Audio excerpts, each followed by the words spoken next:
नमस्कार मेरे प्यारे दोस्तों।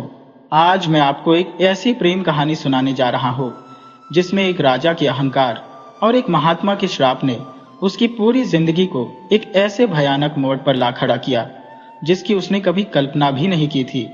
ये कहानी आपको बताएगी कि घमंड का फल कितना कड़वा होता है और इंसान को अपने कर्मों का हिसाब इसी धरती पर कैसे चुकाना पड़ता है। कहानी शुरू करने से पहले आपसे विनम्र निवेदन है कि आप हमारे केटीवी स्टोरी चैनल को जरूर सब्सक्राइब करें। यह हमें और भी अच्छी कहानियां लाने के लिए प्रेरित करता है। साथ ही वीडियो को लाइक, शेयर करें और अपनी राय कमेंट बॉक्स में जरूर बताएं। आइए कहानी शुरू करते हैं। पुराने समय की बात है। एक नगर हुआ करता था जिसका नाम जगदीशपुर था। उस नगर के लोग दिल के बहुत अच्छे, शांत स्वभाव के और संतुष्ट थे। वे अपने यहाँ आने वाले अतिथियों को देवताओं की तरह पूजते थे और उनका बहुत आदर सम्मान करते थे।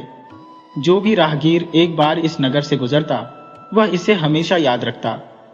मगर उस नगर पर राजा शमशेर सिंह नाम के एक घमंडी और क्रूर राजा का राज्य था। राजा हमेशा अहंकार से भरा रहता था और नगरवासी उससे बहुत डरते थे। वह इतना जालिम था कि लोग उसकी आहट सुनते ही छिप जाते थे और जब वह सड़क पर निकलता था तो उसके डर से लोग अपना रास्ता बदल लेते थे। कारण यह था कि राजा अपनी आंखों के सामने किसी का सर उठा नहीं देख सकता था। वह अपने घमंड की आग में पूरे नगर को जलाता रहता था और बिना वजह अपने पड़ोसी राजाओं को परेशान करता रहता था। जो राजा कमजोर होते थे, शमशेर सिंह उनकी जमीन, जगह और जंगल हड़पने लगता था। कहते हैं ना, जिसे बेईमानी की लत लग जाती है वह अपना पराया नहीं देखता, किसी को भी धोखा दे सकता है। लोभी के लिए कोई मंदिर या देवालय मायने नहीं रखता, वह देवी देवता नहीं देखता। साधारण पत्थर हो या पवित्र स्थान, उसे गंदा करने से वह नहीं चूकता। धीरे धीरे राजा अपने मित्रों और रिश्तेदारों पर भी आक्रमण करके उनका राज हड़प लेता था। उसे युद्ध करने और राजाओं को हराकर अपने अधीन करने में बहुत मजा आता था। एक बार राजा शमशेर सिंह अपने नगर के अंतिम छोर की सीमाओं का निरीक्षण करने के लिए गया। वह अपने सैनिकों के साथ सीमा से सटे रास्ते पर चला जा रहा था। उस जमाने में हर राज्य की एक सीमा होती थी जिसका हर राजा बड़ी पैनी नजर से निरीक्षण करने जाता था, क्योंकि कमजोर राजा जिनके पास ताकत नहीं होती थी वे छल से दूसरे राज्य की सीमा बढ़ा देते थे। जब राजा शमशेर सिंह अपने राज्य के अंतिम छोर की सीमा का निरीक्षण कर रहा था तो कुछ दूर आगे बढ़ने पर उसे पड़ोसी राज्य में एक अत्यंत सुंदर लड़की दिखाई दी। उस लड़की को देखते ही राजा शमशेर सिंह का मन मचल उठा। उसकी काम इच्छा धधक उठी। वह तुरंत उसी जगह पर रुक गया और उस लड़की को देखने लगा। जब लड़की ने राजा की ओर देखा तो उसे थोड़ा असहज महसूस हुआ, लेकिन वह लड़की भी राजा को ध्यान से देखने लगी। दरअसल राजा शमशेर सिंह का विवाह अभी तक नहीं हुआ था। इसका कारण यह था कि कोई भी राजा उसे अपनी बेटी नहीं देना चाहता था। आसपास के राजाओं को पता चल चुका था कि शमशेर सिंह दीमक की तरह है, वह जिसके साथ रहेगा उसका पतन होना तय है। इसलिए सभी राजा उससे सतर्क रहते थे। जब शमशेर सिंह ने उस लड़की को देखा तो उसकी इच्छा उससे विवाह करने की हुई। राजा अपने महल वापस आया और तुरंत अपने मंत्री को आदेश दिया, मंत्री जी, आज भ्रमण के दौरान हमने जिस लड़की को देखा है, आप तुरंत उसका पता लगाएं और उससे मेरे विवाह की बात चलाएं। हमें उस लड़की से प्रेम हो गया है, हम जल्द से जल्द उससे शादी करना चाहते हैं। आप तुरंत उसका पता लगाएं। मंत्री राजा की आज्ञा लेकर उस लड़की के बारे में जानकारी लेने चला गया। अगले दिन मंत्री राजा के दरबार में आया। राजा ने मंत्री से पूछा, मंत्री जी, मैंने आपको जो जरूरी काम सौंपा था उसका क्या हुआ? मंत्री बोला, महाराज, मैंने उस लड़की के बारे में पता लगा लिया है। वह हमारे पड़ोसी राज्य पारुल नगर के राजा श्री उदय प्रताप की राजकुमारी रिंकुमती है। राजा शमशेर सिंह बहुत खुश हुआ और बोला, यह तो बड़ी खुशी की बात है कि वह हमारे पड़ोसी राज्य की राजकुमारी है। तुम तुरंत हमारे गुप्तचर से राजा उदय प्रताप के पास विवाह का प्रस्ताव भिजवाओ। मंत्री ने झुककर कहा, महाराज, आपसे क्षमा चाहता हूं, परंतु एक समस्या है। राजा आक्रोश में बोला, मंत्री जी, आपको पता होना चाहिए कि हमें परंतु, लेकिन या वैसे जैसे शब्द सुनना पसंद नहीं है। आप हमारे राज्य दरबार की तौहीन कर रही हैं। मंत्री ने विनम्रता से कहा, महाराज, मुझे पता था, इसीलिए मैंने अपनी बात रखने से पहले ही आपसे क्षमा याचना कर ली थी। राजा ने कहा, मंत्री जी, आप अपनी बात खुलकर बताएं। आखिर किस कारण से आप हमारे विवाह का प्रस्ताव नहीं भिजवा सकते? मंत्री बोला, महाराज, राजा उदय प्रताप ने अपनी बेटी का विवाह सागर के राजकुमार के साथ तय कर दिया है और उनका विवाह परसों ही होना है। महाराज, आपने अपने प्रेम में थोड़ी देरी कर दी है। अगर अब हम राजा उदय के पास आपका विवाह प्रस्ताव भिजवाते हैं तो यह हमारे राज्य की मूर्खता मानी जाएगी। महाराज, नियम के अनुसार उस लड़की की शादी तय हो चुकी है। अब वह सागर के राजकुमार की पत्नी बनने वाली है। ऐसे में राजा उदय प्रताप हमारा प्रस्ताव कभी नहीं मानेंगे। राजा शमशेर सिंह क्रोधित होकर बोला, अरे मंत्री, तुम बिल्कुल मूर्ख इंसान हो। मैंने तुम्हें अपना मंत्री बनाकर बहुत बड़ी गलती कर दी। एक मंत्री का क्या कर्तव्य होता है तुम्हें अच्छे से मालूम नहीं। एक मंत्री अपने राजा के लिए जान दे देता है, तुम्हारी तरह कायरता वाली बात नहीं करता। तुम इस दरबार में मंत्री के लायक नहीं हो। मंत्री, तुम शायद भूल रहे हो कि पिछले साल ही हमारी सेना ने राजा उदय प्रताप के राज्य पर कब्जा कर लिया था, परंतु मेरे कोमल हृदय के कारण मैंने राजा उदय प्रताप को आजाद कर दिया था और तुम उसी राजा उदय प्रताप की चापलूसी मुझसे कर रहे हो। मैं तुम्हें अभी मंत्री पद से हटाता हूं, इससे पहले कि मेरा गुस्सा तुम पर और भड़के तुम यहां से तुरंत चले जाओ। मंत्री राजा का पागलपन जानता था। वह तुरंत राज दरबार छोड़कर चला गया। राजा ने अपने सेनापति को अपना नया मंत्री घोषित कर दिया। राजा ने अपने नए मंत्री से बोला, मंत्री जी, आप तुरंत राजा उदय प्रताप के पास हमारा संदेश भिजवाए। नया मंत्री अहंकार से बोला, महाराज, हमें किसी से कोई संदेश नहीं भिजवाना है। हम लोग कल ही राजा उदय प्रताप के राज्य में चलेंगे और उनके सामने ही अपनी बात रखेंगे। महाराज, उदय प्रताप में इतनी हिम्मत नहीं कि वह आपकी बात को टाल सके। आप बिल्कुल निश्चिंत रहें।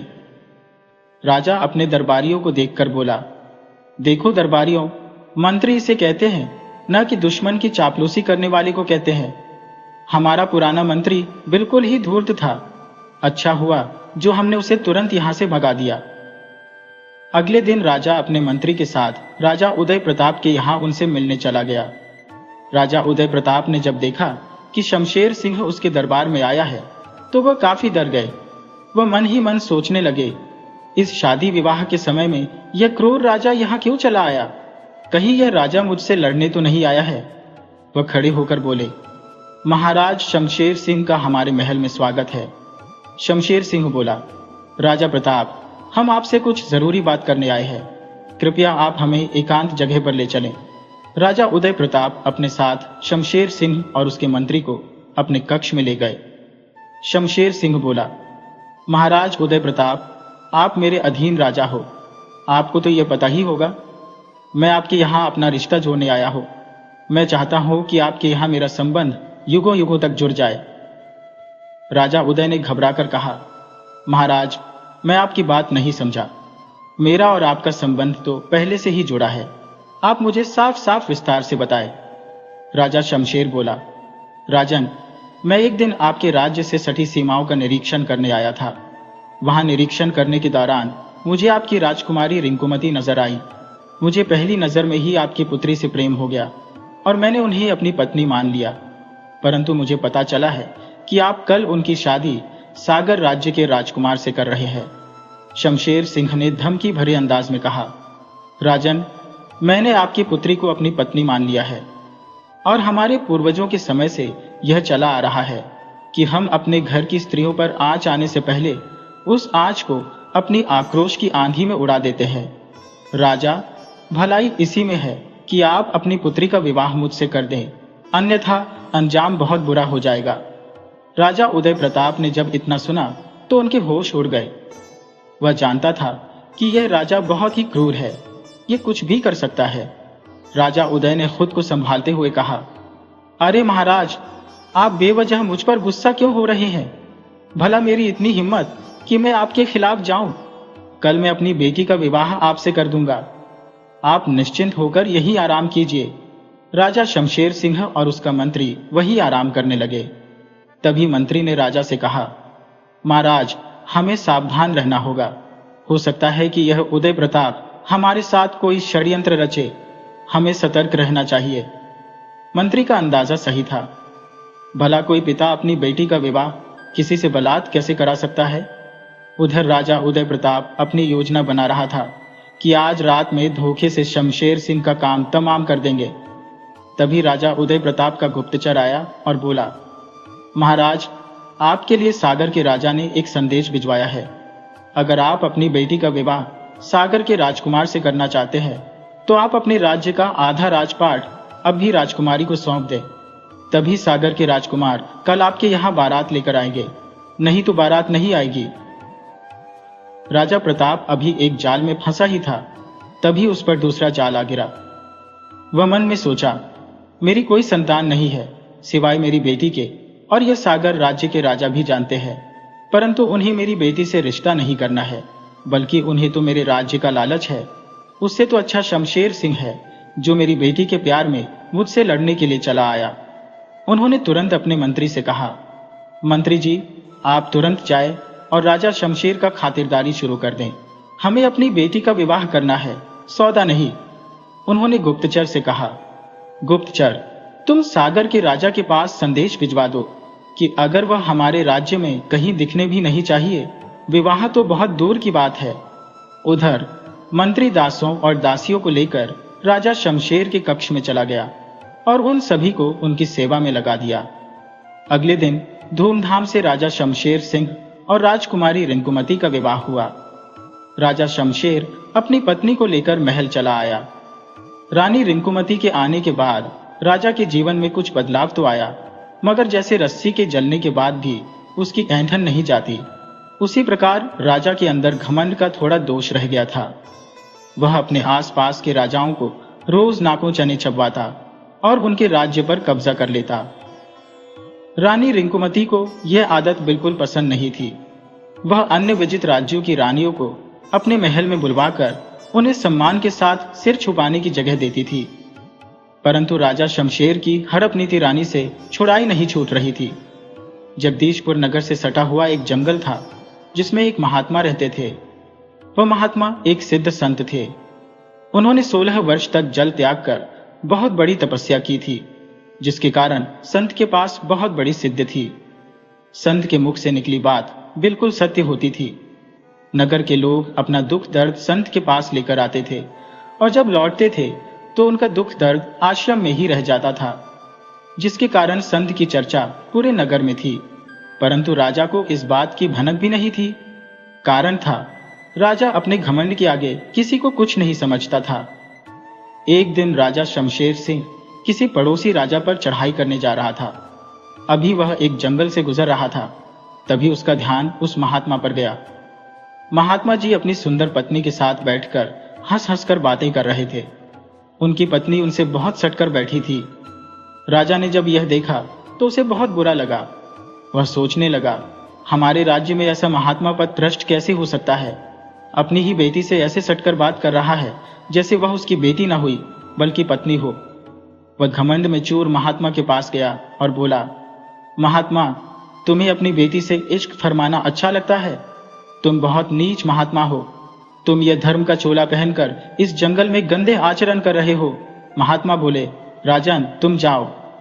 बिना सोचे समझे किसी पर दोषारोपण नहीं करना चाहिए, परंतु इसमें तेरा कोई दोष नहीं। तुमने अपना विवेक खो दिया है। सीधे सादे और शक्तिहीन राजाओं को दबाकर गलत तरीके से उनकी राजकुमारियों को बलात् पत्नी बना रहा है, इसलिए तुम्हारी बुद्धि भ्रष्ट हो गई है। महात्मा राजा को जानते थे। वह राजा से बोले, राजन, तुम अपना राज्य संभालो। मेरे विषय पर तुम्हें चिंतन करने की जरूरत नहीं है। राजा बोला, महात्मा, तुम खुद पथभ्रष्ट होकर मेरे ऊपर दोषारोपण कर रहे हो। तुम्हें नहीं पता कि मैं एक राजा हूं और हमारे राज्य में मेरी इच्छा के विरुद्ध एक पत्ता भी नहीं हिलता। यहाँ जीव जंतु भी मेरी इच्छा के अनुसार ही विचरण करते हैं। मेरे नियम के विरुद्ध चलने वाले को मैं तुरंत मृत्यु दंड दे सकता हूँ। महात्मा बोले, राजन, चुपचाप जाओ, मुझे गुस्सा न दिलाओ। तुम्हारा मृत्यु दंड तुम्हारे नगर के लोगों पर लागू होता है। तुम्हारे अंदर इतना सामर्थ्य नहीं कि तुम मेरा बाल भी बांका कर सको। मृत्युदंड तो बहुत दूर की बात है।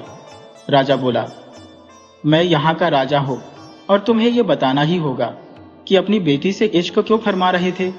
क्या एक संत का यही आचरण होता है? तुम संत नहीं, चोले में एक पापी हो। इसके लिए तुम्हें दंडित क्यों न किया जाए? मैं तुम्हें अभी अपनी तलवार से काट डालूंगा। महात्मा बहुत क्रोधित हो गए और राजा को श्राप दे डाला। मूर्ख, मेरे ऊपर बिना सोचे समझे दोषारोपण कर रहा है, तो आने वाले समय में तू खुद अपनी ही बेटी से इश्क फरमाएगा और उससे विवाह करेगा। मूर्ख, जिसे तू मेरी बेटी समझ रहा है वह मेरी बेटी नहीं, पत्नी है, और पत्नी के साथ इश्क फरमाने वाले को भगवान भी दंडित नहीं कर सकते। मैंने इस स्त्री के साथ पानी ग्रहण कर इसे अपनी धर्म पत्नी बनाया है। तेरी तरह अन्य राजाओं की रानियों को अपने महल में बिना विवाह के नहीं रखा हो। तू तो एक घमंडी पागल राजा है। जा, यहां से चला जा, मुझे और क्रोधित मत कर। राजा का तो जैसे नशा ही उतर गया था। वह सोचने लगा कि मैंने इतनी बड़ी भूल क्यों कर दी। महात्मा पर झूठा लांछन लगा दिया और महात्मा ने श्राप दे डाला। महात्मा का श्राप कभी निष्फल नहीं हो सकता। महात्मा ने कह दिया है कि मेरा विवाह मेरी ही बेटी से होगा तो होकर रहेगा, इसका कोई काट नहीं है। राजा दूसरे राजा पर आक्रमण का विचार छोड़ अपने महल वापस आ गया। उधर महात्मा की पत्नी ने महात्मा से कहा, आपको राजा पर क्रोधित नहीं होना चाहिए था। उसे पहले ही बता देना चाहिए था कि हम पति पत्नी हैं। तुम यहां नहीं आते इसलिए नहीं जानते हो। राजा ने अपनी ही बेटी से विवाह कर लिया तो कलंकित हो जाएगा, उसके नाम पर लोग थूकेंगे। आप उसके श्राप को बदल डालिए। किसी पिता को इतना खतरनाक श्राप नहीं देना चाहिए। महात्मा बोले, मेरा श्राप तो अटल है। राजा का विवाह तो उसकी अपनी बेटी से होकर रहेगा, परंतु तुम कहती हो तो थोड़ा फेर बदल कर देता हो। उन दोनों का कभी मिलन नहीं हो पाएगा। इस बात की जानकारी सुहागरात से पहले राजा को हो जाएगी। दरअसल ये विधि का विधान है। मैं तो एक जरिया हूं, राजा को अपने कर्म का फल मिलकर ही रहेगा। धरती पर जितने घमंडी लोग हैं जो अपनी ताकत का गलत इस्तेमाल करते हैं, उन्हें भगवान इसी धरती पर नरक का आभास करा देते हैं। इधर राजा काफी भयभीत था। राजा की सारी हेकड़ी निकल गई थी। वह बहुत चिंता में था। मनुष्य का मन मिजाज का कोई भरोसा नहीं। दिल की बात तो और भी अलग है।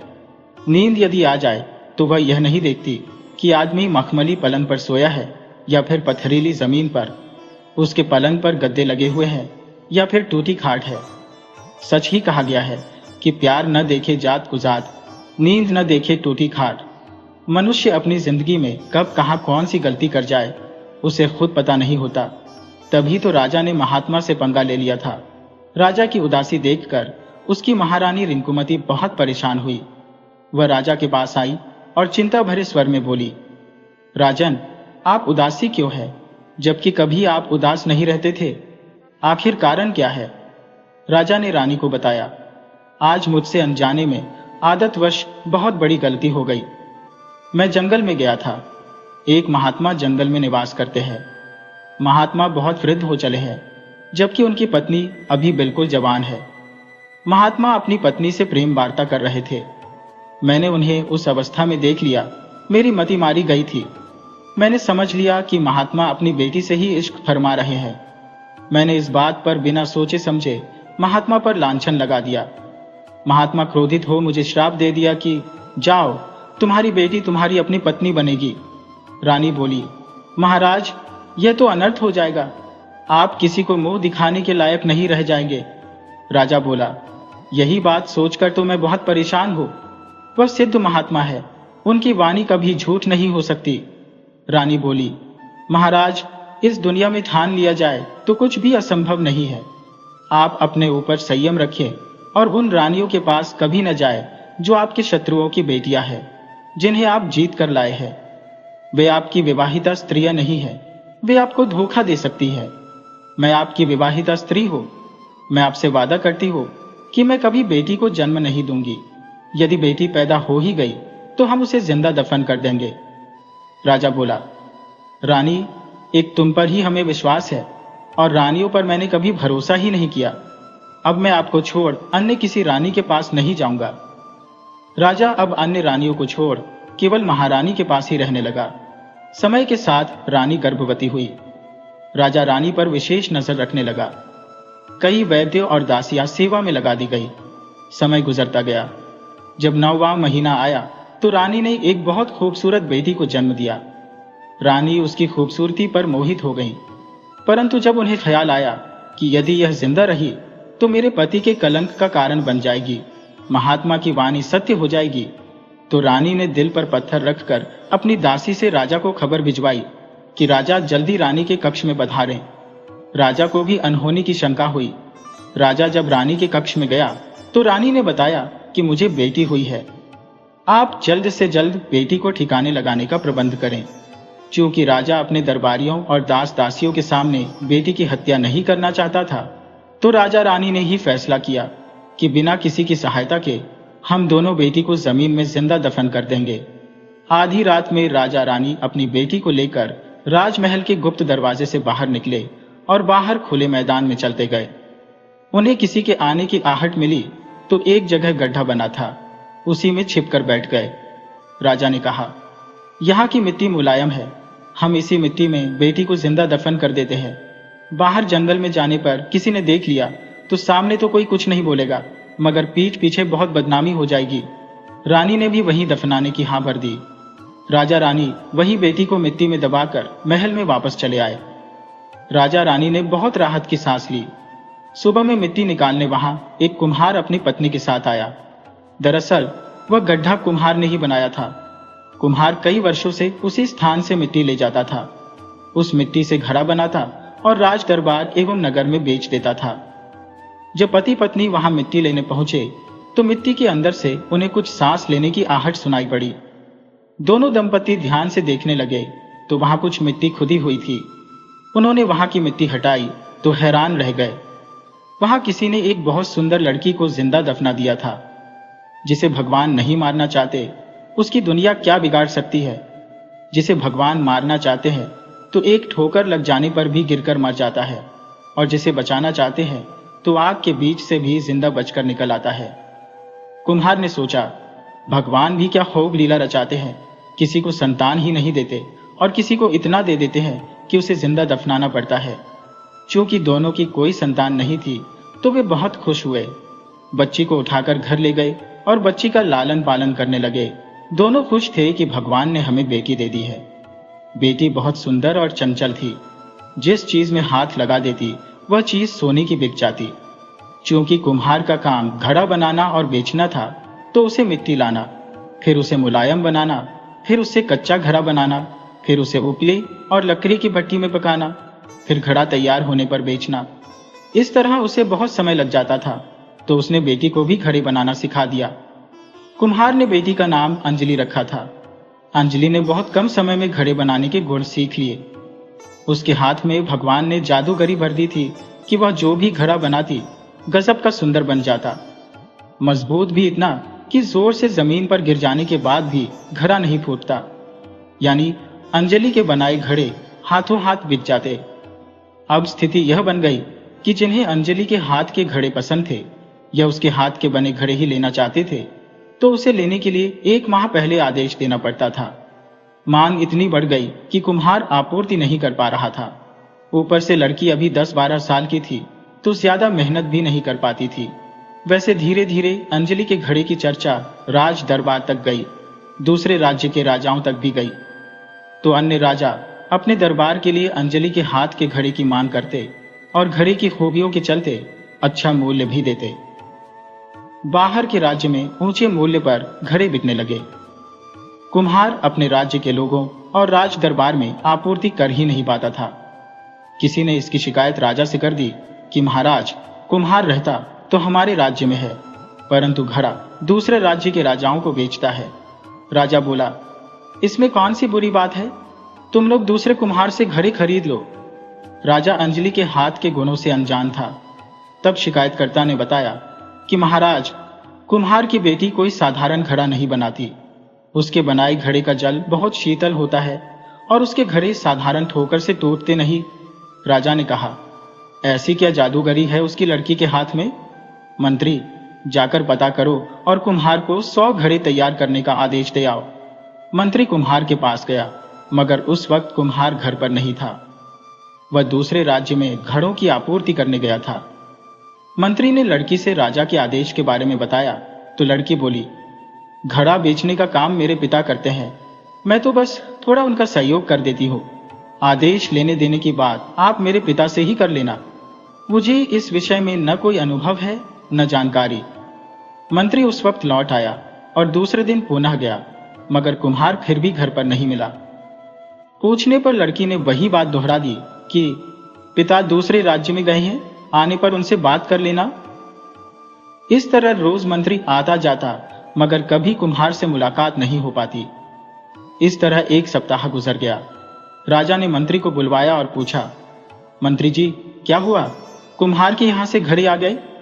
मंत्री बोला, महाराज अभी तो उससे मुलाकात ही नहीं हो रही है, वह दूसरे राज्य में घड़ा आपूर्ति करने में व्यस्त है।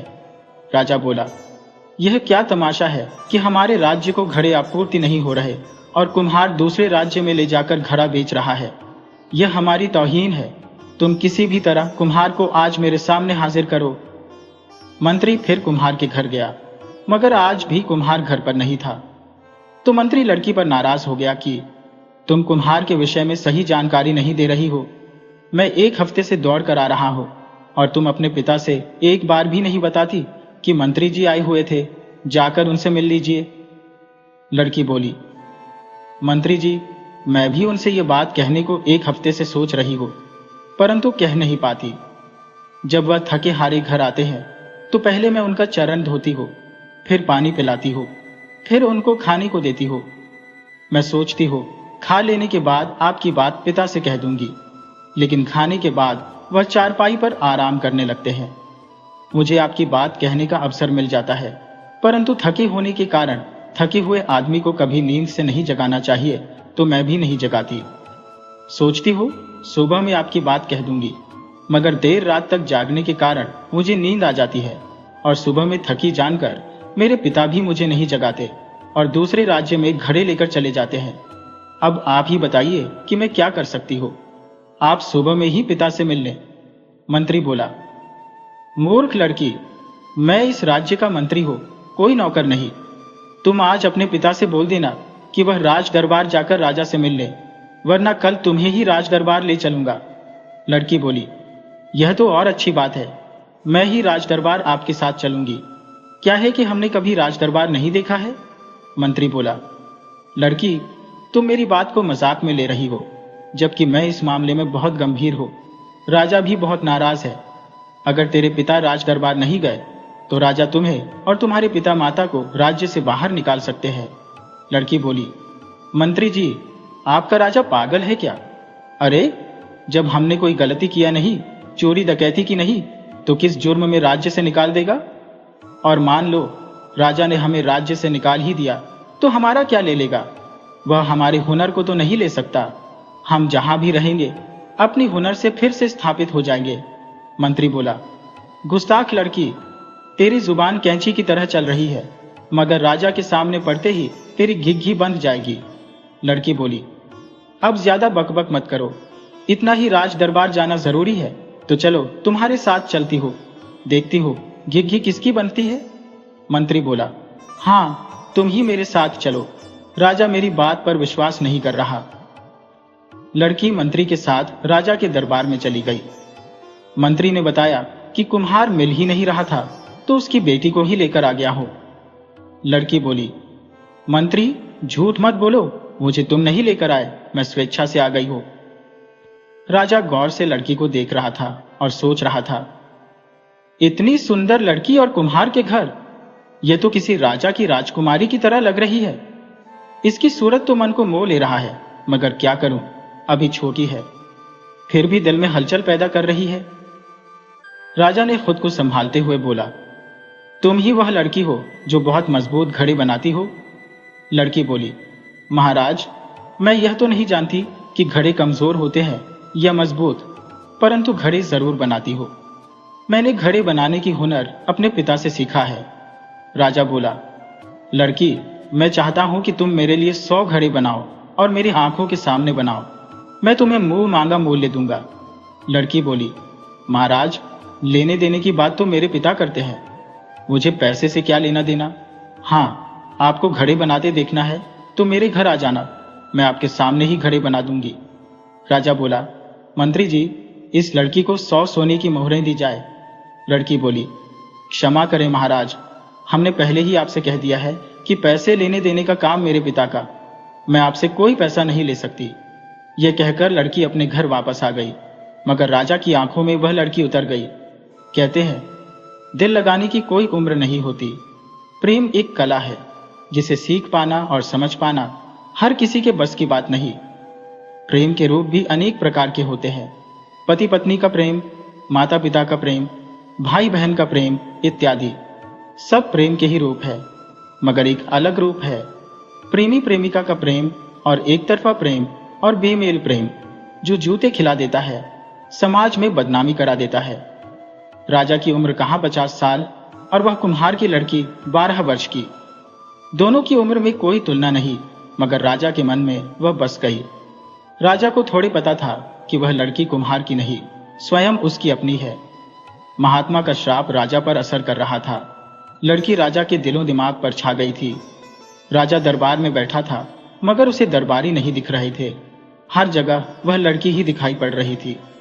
रात में राजा रानी के साथ शयन कर रहा था, परंतु उसे लग रहा था कि बिस्तर पर रानी नहीं, वह लड़की ही रानी बनकर शयन कर रही है।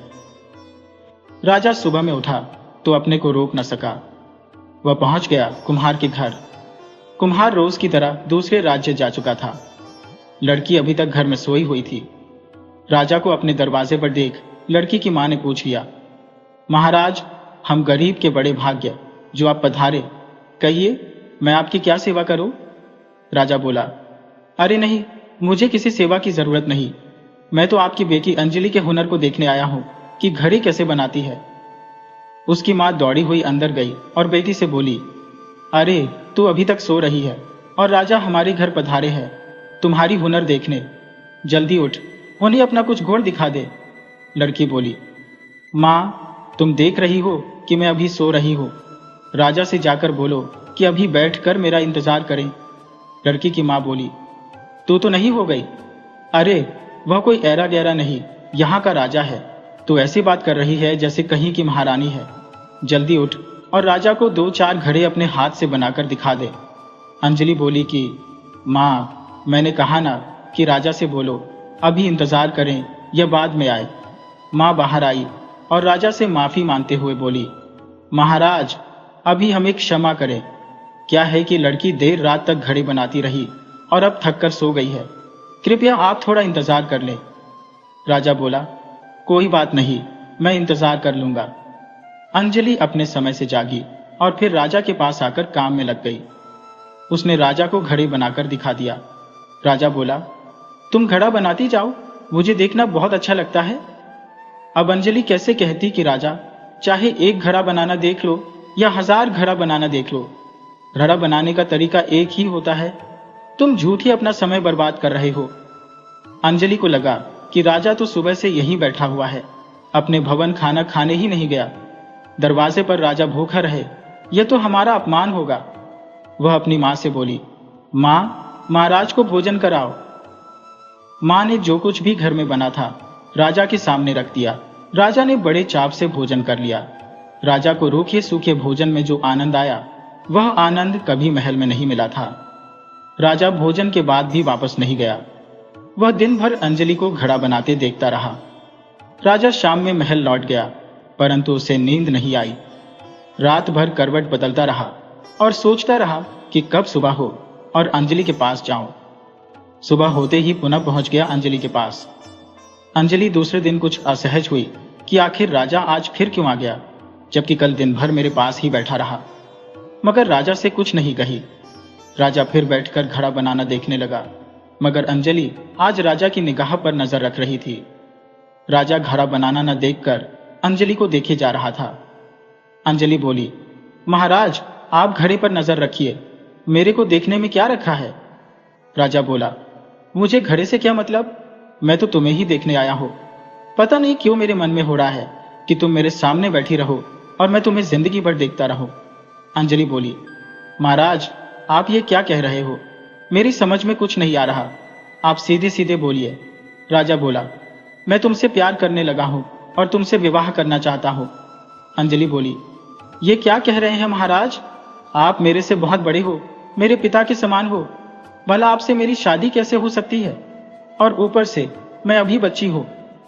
राजा बोला, मनुष्य और घोड़े की उम्र नहीं आंकी जाती, उम्र स्त्री की देखी जाती है। अतः उम्र के मामले में कोई बात हमारे तुम्हारे बीच बाधा नहीं बन सकती। बस तुम एक बार हाँ कह दो तो तुम्हारे माता पिता के पास अपने पंडित से विवाह प्रस्ताव भिजवाऊं। अंजलि के मुख से तो कोई बात निकल ही नहीं रही थी कि क्या कहे। राजा उसे विवाह के लिए बिल्कुल पसंद नहीं था। उसकी अंतरात्मा कह रही थी कि राजा से विवाह नहीं करना चाहिए। राजा तो प्रजा का भी पिता होता है। राजा पगला गया है तो इसका मतलब यह नहीं कि स्वार्थवश प्रजा भी पागल हो जाए। मगर वह राजा से सीधे इनकार भी नहीं कर सकती थी, तो बोली, महाराज आप जानते हो, लड़कियां अपनी विवाह की बात खुद नहीं चलाती, उस पर तो उसके माता पिता का अधिकार होता है। जो फैसला वे ले लेते हैं लड़की को मंजूर होता है। राजा बोला, बस बस, मैं यही सुनना चाहता था। राजा बहुत खुश हो महल गया और अपनी रानी से बोला, महारानी अब हम बूढ़े हो चले, परंतु आज तक इस राज्य के लिए एक उत्तराधिकारी पैदा नहीं कर सके। मैंने विचार किया है कि अपना एक और विवाह कर लूं। रानी बोली, आपने सही विचार किया है। इस शुभ काम को जितना जल्दी हो सके कर डालिए। रानी की तरफ से हरी झंडी मिलते ही राजा ने अपने पंडित को कुम्हार के पास भेजा। ब्राह्मण ने कुम्हार से बताया कि मैं राजा की तरफ से आपके घर शगुन लेकर आया हूं। राजा आपकी बेटी अंजलि से विवाह करना चाहते हैं। यह बात सुनकर कुम्हार को तो विश्वास ही नहीं हो रहा था कि राजा हमारी बेटी से विवाह भी कर सकता है। वह बोला, पंडित तुम काहे मुझसे मजाक करते हो? भला मेरी बेटी राजमहल की रानी कैसे बन सकती? ब्राह्मण बोला, बेटी का रानी बनना तुम्हारे हां में छिपा है। एक बार हां बोल दो तो कल ही अंजलि रानी बन राजमहल पहुंच जाएगी। कुम्हार बोला, अगर मेरे हां कह देने से बेटी रानी बनती है तो 100 बार हां बोल दूंगा। ब्राह्मण बोला, तो मैं अभी राजा को खबर करता हूं। शाम ही बारात आ जाएगी। तुम्हें कुछ नहीं करना है, सब बंदोबस्त रात स्वयं करेंगे। शाम के वक्त राजा से अंजलि का विवाह हो गया। अंजलि दुल्हन बन राजा के भवन में अगले दिन आ गई। अगली रात को राजा की सुहागरात थी। रानी ने बहुत सुंदर ढंग से राजा की सुहागरात की व्यवस्था की थी। दोपहर में कुछ जरूरी काम से रानी रिंकुमती बगीचे में गई। रानी रिंकुमती में एक जन्मजात गुण था कि वह पशु पक्षियों की भाषा समझ लेती थी। तो रानी ने बगीचे में देखा कि एक तोता अपनी पत्नी से कह रहा है कि प्रिय, आज बहुत बड़ा अनर्थ होने वाला है। हमें अनर्थ देखने और सुनने से पहले इस बाग का त्याग कर देना चाहिए। अब किसी भी जीव जंतु पशु पक्षी को इस अधर्मी राजा के राज्य में नहीं रहना चाहिए। तोते की बात सुन रानी के कान खड़े हो गए। वह और भी नजदीक जाकर ध्यान से सुनने लगी कि तोता कहना क्या चाहता है। तोते की पत्नी बोली, आखिर हो क्या गया है? कुछ बताओगे भी या यूं ही बकबक किए जाओगे? तोता बोला, मत पूछो कि क्या हुआ है। अरे आज राजा अपनी ही बेटी संग सुहागरात मनाने जा रहा है। तोते की पत्नी बोली, क्या बात करते हो? राजा को तो कोई संतान ही नहीं थी। तोता बोला, संतान थी नहीं, अब भी है।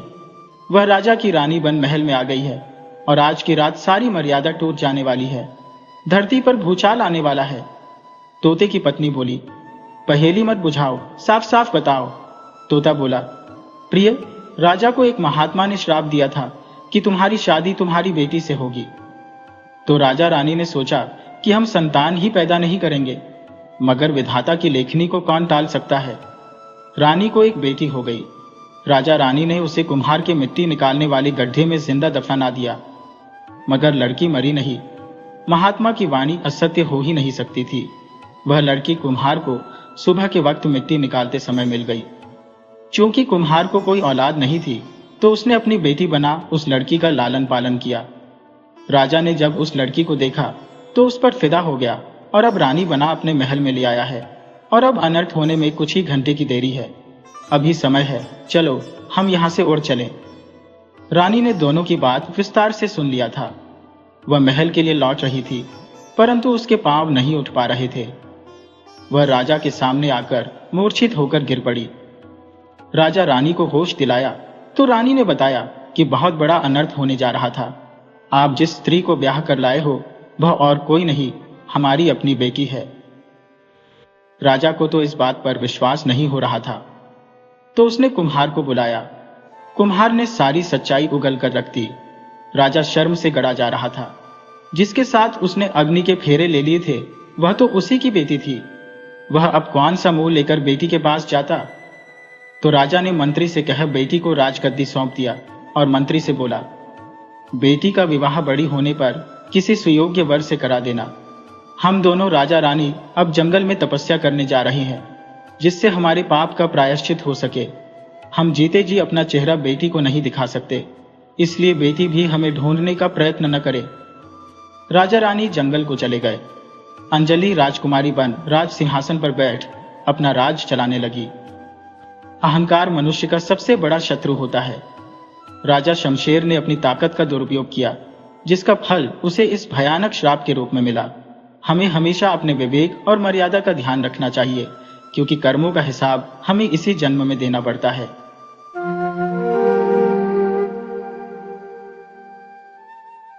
नमस्कार मेरे प्यारे दोस्तों, यह कहानी है एक साधारण किसान के असाधारण संघर्ष की, जो गरीबी की जंजीरों को तोड़कर अपनी ईमानदारी और सूझबूझ के दम पर एक बड़े नगर का माननीय मुनीम बन जाता है। इस सफर में उसे धोखा मिलता है, मगर वह एक साधु के ज्ञान और एक अजनबी लड़की की मदद से हर बाधा पार करता है। यह कहानी हमें सिखाती है कि सच्चाई और नेक इरादे कभी हारते नहीं। आइए कहानी शुरू करते हैं। वर्षों पुरानी बात है। बटोरमपुर नाम के एक छोटे से गांव में एक किसान रहता था, जिसका नाम मदोदर था। वह बेहद गरीब था, पर उसका परिवार छोटा था। बस उसकी पत्नी ही थी। वह अपनी मेहनत और दयालु स्वभाव के लिए जाना जाता था। मदोदर के पास अपना खेत नहीं था, लेकिन उसके हाथों में खेती की मानो कोई जादुई कला थी। वह जिस खेत में भी काम करता, फसल अपने आप लहलहा उठती थी। इस हुनर के कारण गांव में उसकी बहुत कद्र थी। बड़े बड़े किसान उससे अपने खेतों की बुवाई करवाते थे। मदोदर की पूछ इतनी थी कि उसे ठीक से भोजन करने का भी समय नहीं मिल पाता था। धीरे धीरे समय बीता और अपनी कड़ी मेहनत के बल पर मदोदर ने कुछ खेत बटाई पर ले लिए। बटाई का मतलब होता है जब कोई बड़ा किसान कुछ रुपए लेकर अपना खेत एक साल के लिए किसी दूसरे को खेती करने के लिए देता है, और एक साल बाद वह खेत फिर से उसका हो जाता है। इस प्रकार मदोदर भी एक साल के लिए कुछ खेत लेकर खेती करने लगा। एक दिन जब वह खेत से घर लौटा, तो उसकी पत्नी ने उसे एक खुशखबरी सुनाई। वह गर्भवती थी।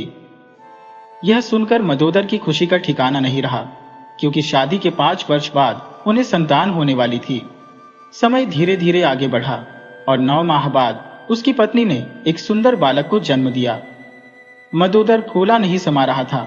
आखिरकार उसका वंश बढ़ाने वाला आ गया था। अब मदोदर उसकी परवरिश के लिए दोगुनी मेहनत करने लगा। समय ने पलटा खाया और उनका बेटा अब जवान हो चुका था। उसका नाम मूरत था। मूरत न तो पढ़ाई लिखाई में मन लगा पाया और न ही किसानी में।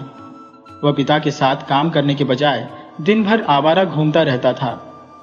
समय के साथ मदोदर की उम्र ढल रही थी और वह बेटे की हरकतों को देखकर काफी चिंतित रहने लगा। वह सोचता कि अगर मैं नहीं रहा तो घर का खर्च कैसे चलेगा। मदोदर ने मूरत को कई बार समझाया, बेटा अब तुम बच्चे नहीं रहे, तुम अब जिम्मेदारी का बोझ उठाने लायक हो गए हो। तुम्हें अब चाहिए कि तुम अपने माँ बाप को आराम दो, मगर तुम तो आराम देने के बजाय हमारी चिंता का कारण बन रहे हो। मूरत ने जवाब दिया, पिताजी आप बेवजह मुझ पर क्रोधित हो रहे हैं। मैं समय आने पर सब कुछ संभाल लूंगा। आप निश्चिंत रहिए, समय तो आने दो। पिता उसकी बात सुनकर बहुत दुखी हुए। आगे वह कुछ बोलना उचित नहीं समझे। एक दिन खेत में काम करते समय मदोदर अचानक मूर्छित होकर गिर पड़ा। उसकी पत्नी जैसे तैसे उसे घर लेकर आई। ये बात जब मूरत को पता चली, जो उस समय गांव में यूं ही घूम रहा था, तो वह भागा भागा घर आया। उसकी मां बोली, बेटा तुरंत वैद्य जी को बुला लाओ। उस जमाने में किसी भी बीमारी का इलाज वैद्य ही किया करते थे। आज की तरह बड़े बड़े डॉक्टर नहीं होते थे। मूरत तुरंत वैद्य को लेकर आया। वैद्य ने बताया कि इन्हें लंपी रोग हुआ है। ये रोग ज्यादा काम करने की वजह से होता है। उन्होंने कहा, अब से यह कोई काम नहीं कर पाएंगे। मैं इन्हें एक जड़ी दे देता हूँ। जिसके चलते यह अपना नित्य क्रियाकर्म कर लेंगे, परंतु अब यह कोई काम नहीं कर पाएगी। अगर उम्र कम होती तो इनका इलाज हो जाता, परंतु अधिक उम्र होने के कारण अब इनका इलाज करना खतरे से खाली नहीं होगा। वैद्य जड़ी पिलाकर वहां से चले गए। मदोदर की सेहत में कुछ सुधार हुआ, अब वह चलने फिरने लगा।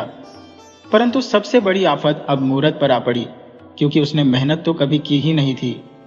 वह खेत में काम करने जाने लगा। उसने फसल की बुवाई की। धीरे धीरे समय बीता।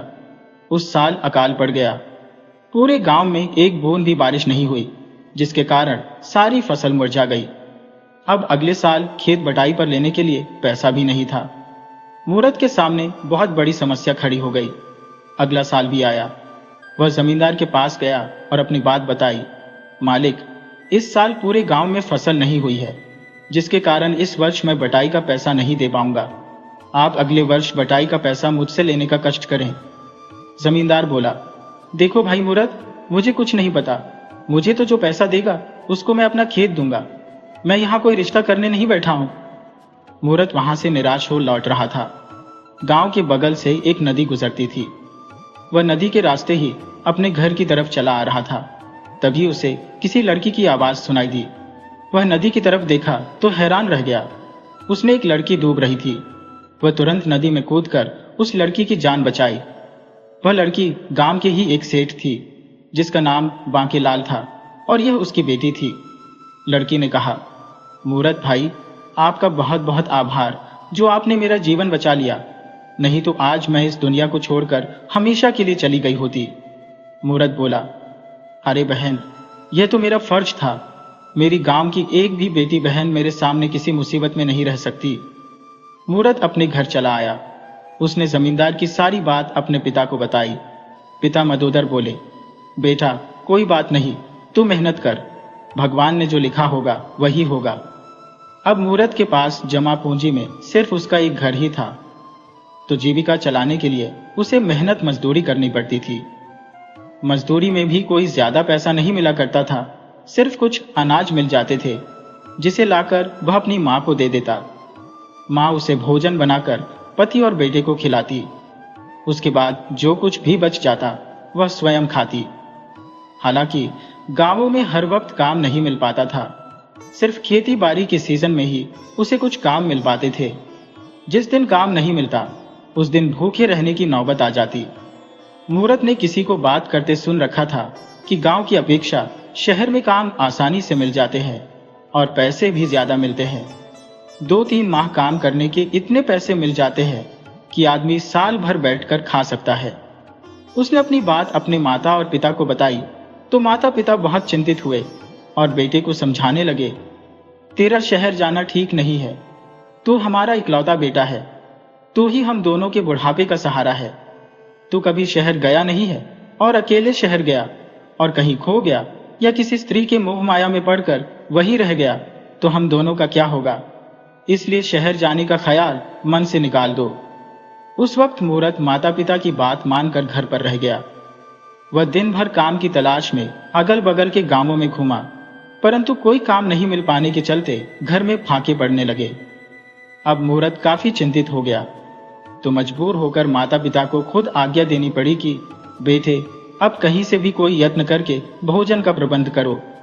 मूरत को शहर जाने से पहले माता पिता के लिए कम से कम 6 माह के भोजन का प्रबंध करना था, मगर घर में तो फूटी कौड़ी भी नहीं थी। तो वह अपने गांव के सेठ बांके लाल के पास गया। वही बांके लाल जिसकी बेटी को मूरत ने नया जीवन दिया था। बांके लाल सोने चांदी के गहने या जमीन रख उधारी दे देता था। मूरत ने बांके लाल से 100 चांदी के सिक्के की मांग की, तो बांके लाल घमंड में बोला, गिरवी रखने के लिए क्या लाए हो? मूरत बोला, सेठ जी, मैं गरीब आदमी हूं, मजदूरी कर जीवन बसर करता हूं। मेरे पास न तो जगह जमीन है, न कोई सोना चांदी का गहना है। आप मुझ पर भरोसा करके 100 सिक्के दे दो। बांके लाल बोला, सुबह सुबह की बोहनी खराब कर दिया। मुंह उठाई चला आया भीख मंगे कहीं के। अरे, जब पिछवाड़े में दम नहीं तो काहे मुंह उठाकर यहां चले आए? तू जानता नहीं है कि मैं बिना कुछ गिरवी रखे अपने बाप को भी पैसा नहीं दे सकता, तो तुम्हें कैसे दे दूंगा? जाओ, कोई प्रबंध करके आओ। मूरत बोला, परंतु सेठ जी, मेरे पास गिरवी रखने लायक कुछ भी नहीं है और मुझे पैसे की बहुत जरूरत है। सेठ बांके लाल बोला, तुम अपनी झोपड़ी ही मेरे पास गिरवी रख दो, मैं उसके बदले 100 चांदी के सिक्के दे दूंगा। यदि तुम 6 महीने में सूद सहित 120 सिक्के लौटा दिए तो झोंपड़ी तुम्हारी, वरना मैं झोंपड़ी से तेरे माता पिता को बेदखल कर दूंगा। यदि तुम्हें शर्त मंजूर है तो कागज बनाओ और पैसे ले जाओ। मूरत को पैसे की जरूरत थी तो कागज बनाया और पैसे ले लिया। सेठ बांके लाल की नजर मूरत की झोपड़ी पर बहुत पहले से थी और उसने यही मौका देखा। अब कहानी में असली मोड़ आने वाला था। मूरत पैसा लेकर घर आ गया। उसने 80 सिक्के माता पिता को दे दिए और दूसरे दिन 20 सिक्के लेकर शहर के लिए निकल पड़ा। बड़ा शहर उसके गांव से 20 मील की दूरी पर था, जहां उसे पैदल ही जाना था। अक्सर गरीब आदमी उस जमाने में यात्रा पैदल ही किया करते थे। अमीर घोड़ा से यात्रा करता था। रास्ते में बहुत सारे जंगल पड़ते थे, मगर अच्छी बात यह थी कि हर 2 मील पर सराय बने हुए थे। शाम हो जाने पर लोग उसमें पैसा चुकाकर भोजन खरीद सकते थे तथा विश्राम कर सकते थे। तो मूरत पैदल ही बड़े शहर जनार्दनपुर के लिए चल दिया। आराम से जाने के लिए 4 दिन का रास्ता था। पहले दिन तो वह अकेले ही चलता रहा। शाम होने पर एक सराय में ठहर गया। वहां उसे खाने पीने और ठहरने के लिए एक चांदी का सिक्का चुकाना पड़ा। सुबह में वहां से आगे के लिए चल दिया। रास्ते में उसे एक यात्रा करते बूढ़े साधु मिल गए जो काफी वृद्ध हो चुके थे। रास्ता तो वह चल लेते थे, मगर कुछ सामान लेकर चलने में असमर्थ थे। उनके पास एक झोला था जिसमें कुछ खाने पीने की चीजें ले रखी थी, मगर वही झोला उनके लिए मुसीबत पैदा कर रहा था। उसे लेकर चलने में परेशानी हो रही थी। साधु ने जब एक नौजवान को आते देखा तो ठहर गए। वह नौजवान कोई और नहीं बल्कि मूरत था। मूरत जब नजदीक आया तो साधु ने उससे अपना झोला लेकर चलने का आग्रह किया। मूरत बेझिझक उनका झोला लेकर चलने लगा। मूरत अपने पिता के जैसा ही नर्म दिल का इंसान था। अभी तक तो मूरत अनजान अजनबी की तरह यात्रा कर रहा था। उससे बात करने वाला भी कोई नहीं था, मगर साधु के मिल जाने से उसे खुशी हुई कि कोई तो मिला बातें करने के लिए, और यह तो एक साधु है, अच्छी अच्छी जानकारी ही देंगे। दोनों साथ चल दिए। दिन भर चलते चलते शाम हो गई। वे काफी थक चुके थे। शाम में मूरत को सराय में ठहरने के लिए खर्चे भी नहीं देने पड़े, सब साधु ने ही खर्चे किए। इस तरह चलते हुए चौथे दिन दोनों जनार्दनपुर पहुंच गए। साधु को अभी आगे जाना था तो बोले, बेटा अब हमारा तुम्हारा साथ यहीं तक था, अब जाओ कोई काम तलाशो, मुझे तो बहुत आगे तक जाना है। वैसे मैं तुम्हें कुछ दे नहीं सका, जबकि तुम मेरे साथ 3 दिन तक रहे, मेरी सेवा भी करते रहे। बेटा मैं एक साधु हूं, मेरे पास कुछ धन नहीं है, मगर जाते जाते तुम्हें एक गुण की जानकारी दे ही देता हूं, शायद आगे चलकर वही गुण तुम्हारे कुछ काम आ जाए। साधु ने बड़ी ही सफाई से सोने के सिक्के के असली और नकली होने का राज बताया, फिर हीरे को असली और नकली होने का राज बताया। साथ ही एक बहुत छोटा सा पत्थर भी दिया जो नकली सोना पर रखने से काला हो जाता था, जबकि असली के रंग में कोई परिवर्तन नहीं होता था। वही नकली हीरा का रंग हल्का भूरा हो जाता था। मूरत वह पत्थर लेकर अपने कुर्ते की थैली में रख लिया। साधु अपने रास्ते चले गए। मूरत काम की तलाश में इधर उधर भटकने लगा। कई जगह लोगों से काम के विषय में पूछा भी, परंतु अजनबी को रखने को कोई तैयार नहीं हुआ। उसने शहर में रोजगार तलाशना जितना आसान समझ रखा था, रोजगार मिलना उतना ही कठिन था। मूरत बहुत मुश्किल में पड़ गया। धीरे धीरे सुबह से शाम हो गई, परंतु रोजगार की कोई संभावना नहीं दिखी। वह खुली सड़क पर चला जा रहा था। सामने से एक स्त्री आ रही थी। उसने हाथ में एक छोटा सा थैला ले रखा था। सहसा स्त्री के पीछे से एक आदमी आया और थैला छीनकर भागने लगा।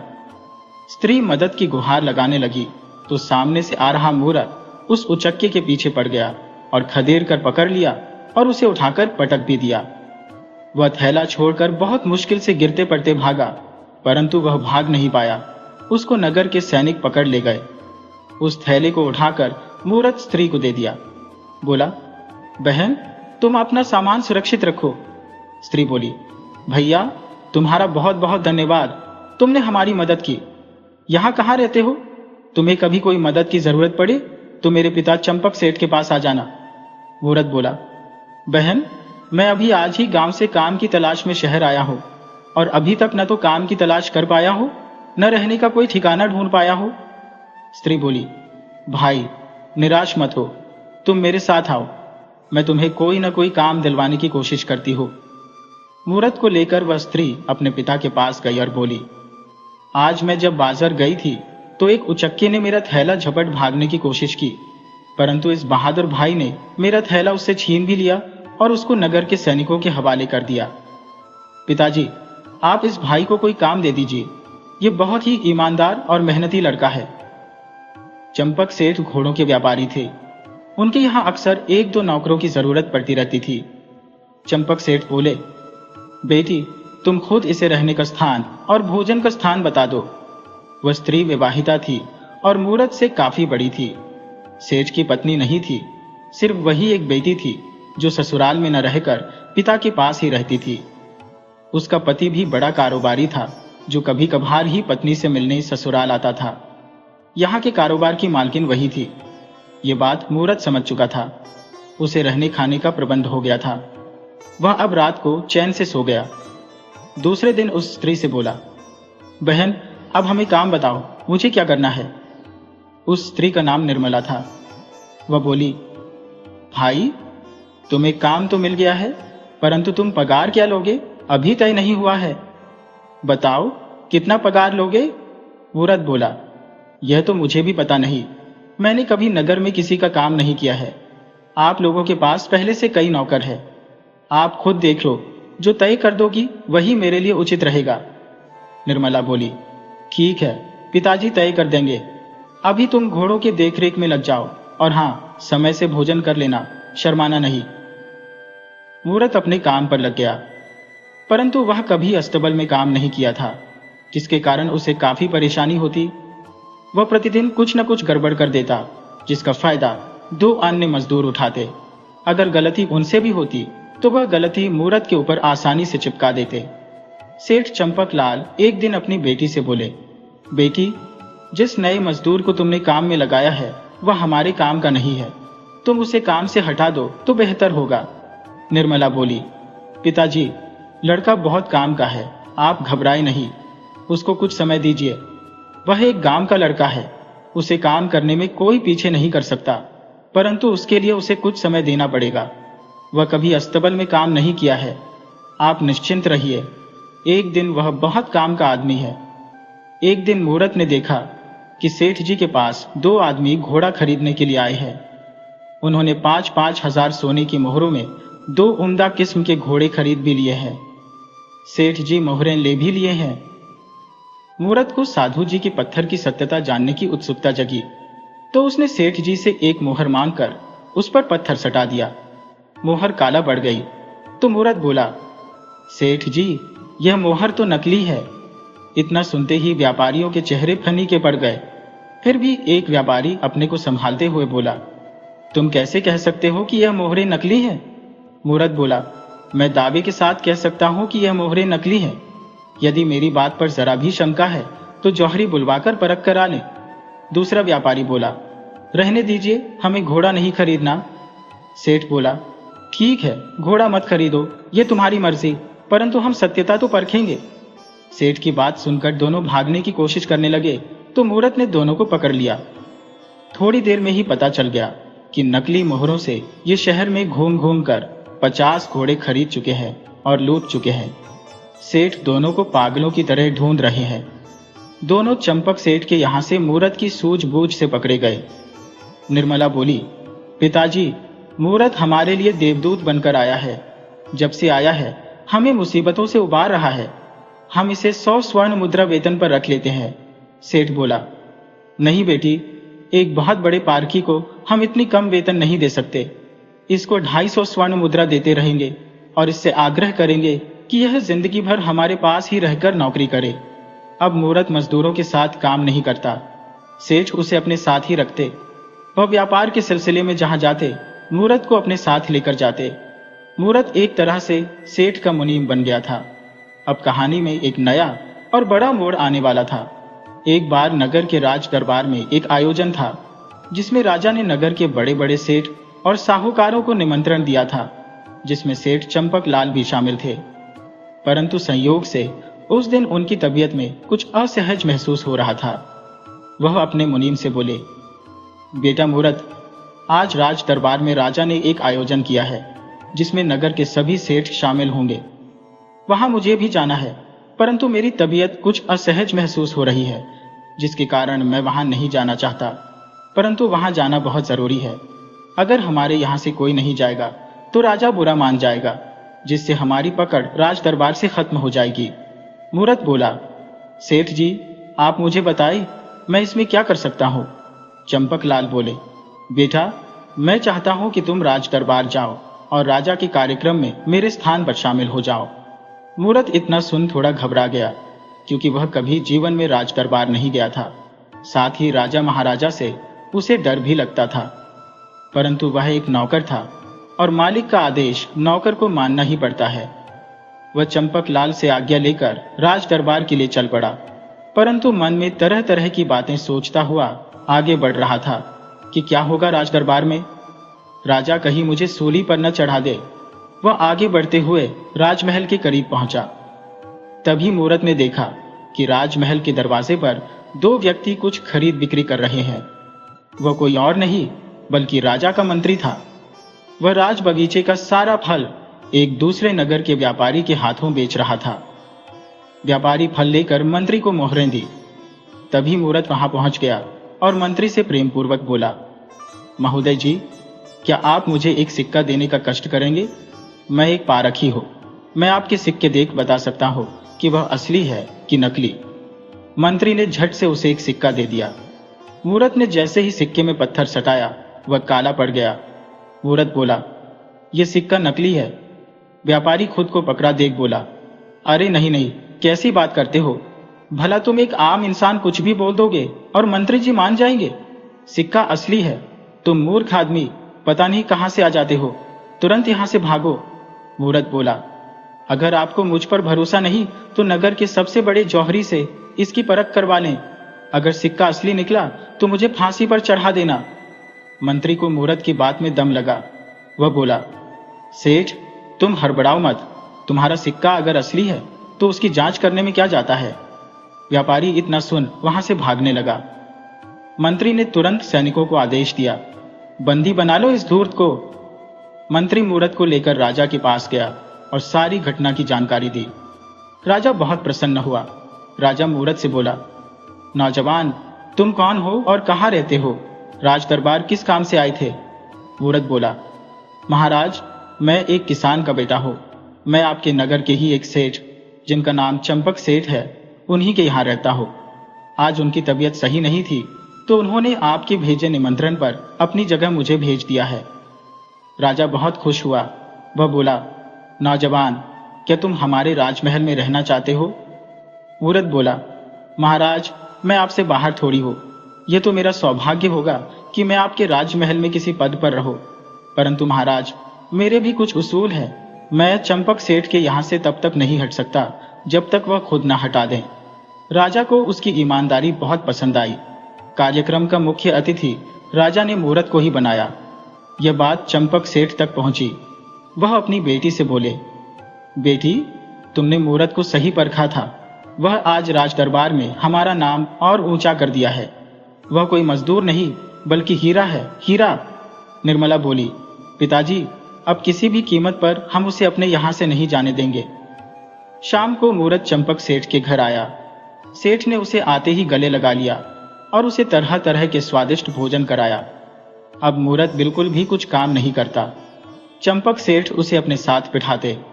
इस तरह 4 माह रहने के बाद मूरत को अपनी माँ और बापू की याद आई। वह सोचा, न जाने किस हाल में होंगे, चलकर उन्हें कुछ पैसा दे आता हो, साथ ही अपनी झोंपड़ी भी गिरवी से हटवा लूंगा। मूरत ने सेठ चंपक से अपने गांव जाने की इच्छा जाहिर की तो सेठ बोला, ठीक है, जाओ, मगर बहुत जल्दी ही लौट आना। तुम्हारा काम फिलहाल हम संभाल लेते हैं, परंतु ज्यादा दिन तक हम नहीं संभाल सकते। समझ लो, तुम हमारे घर के एक सदस्य की तरह हो। अपना घर समझ लौट आना। निर्मला बोली, जा तो रही हो, परंतु याद रखना, मुझे बहन कही हो तो इस बहन को भूल मत जाना। समय से लौट आना। जब आओगे तो हम तुम्हारा विवाह भी इस शहर में ही करा देंगे, तुम्हारे लिए मकान भी ले लेंगे। मूरत को चंपक सेठ ने पूरे 2000 स्वर्ण मुद्रा दिया। वह सेठ से विदा लेकर अपने घर को चल पड़ा। अब कहानी एक खतरनाक मोड़ ले रही थी। 2 दिनों तक वह चलता रहा। आगे रास्ते में एक जंगल के बाद एक गांव पड़ता था, तरकुल गांव, जहां एक ठग अपनी बहन के साथ रहता था। बहन भाई दोनों शातिर ठग थे। वे शहर से लौटने वाले को अक्सर शिकार बना देते थे। बहन अपने रूप के मोह जाल में यात्रियों को फंसा लेती थी। यात्रियों को आगे चोरों द्वारा लूट जाने का भय दिखाकर अपने घर में ठहर जाने का आग्रह करती थी। दिन भर का थका हारा यात्री स्त्री की मीठी मीठी बातों में आ जाता था और उसके घर ठहरना स्वीकार कर लेता था। वह उसे ले जाकर अपने घर में ठहराती और अच्छा अच्छा खाना खाने को देती, मगर वह आदमी आधा भोजन करते ही गहरी बेहोशी में चला जाता। दरअसल उसमें नशीला पदार्थ मिलाकर खिला देती। फिर दोनों भाई बहन पहले उसका सारा सामान लूट लेते, फिर उस आदमी को उठाकर जंगल में फेंक आते। इस तरह भाई बहन हर 2-4 दिन पर किसी न किसी को लूट लेते थे। बहन मन में विचार कर रही थी कि यह बहुत बुरा धंधा है, स्त्री को तो इस तरह के धंधे करने ही नहीं चाहिए, मगर भाई के कहने पर पता नहीं कब लग गई थी। उसे यह बात भी ठीक से याद नहीं था। वह सोचती, जब कभी मेरा भाई मेरी शादी कर देगा तो इस धंधे से तौबा कर लूंगी। मगर उस वक्त उसके मंसूबे पर पानी फिर गया। जब भाई उससे बात कर रहा था कि मैं जल्द ही शादी कर लूंगा, घर में पत्नी आ जाएगी, तब बहन बोली, तब हम धंधा करने वाले 3 हो जाएंगे। ठग बोला, नहीं, हम पत्नी को धंधे से दूर रखेंगे। जब बच्चे हो जाएंगे तब हम उन्हें किसी गुरुकुल में शिक्षा दिलवाएंगे। हम बच्चों को इस धंधे से बहुत दूर रखेंगे। बस हम और तुम इस धंधे को जिंदगी भर करते रहेंगे और इतना धन अर्जित कर लेंगे कि मेरे बेटे को अपने जीवन में कुछ न करना पड़े।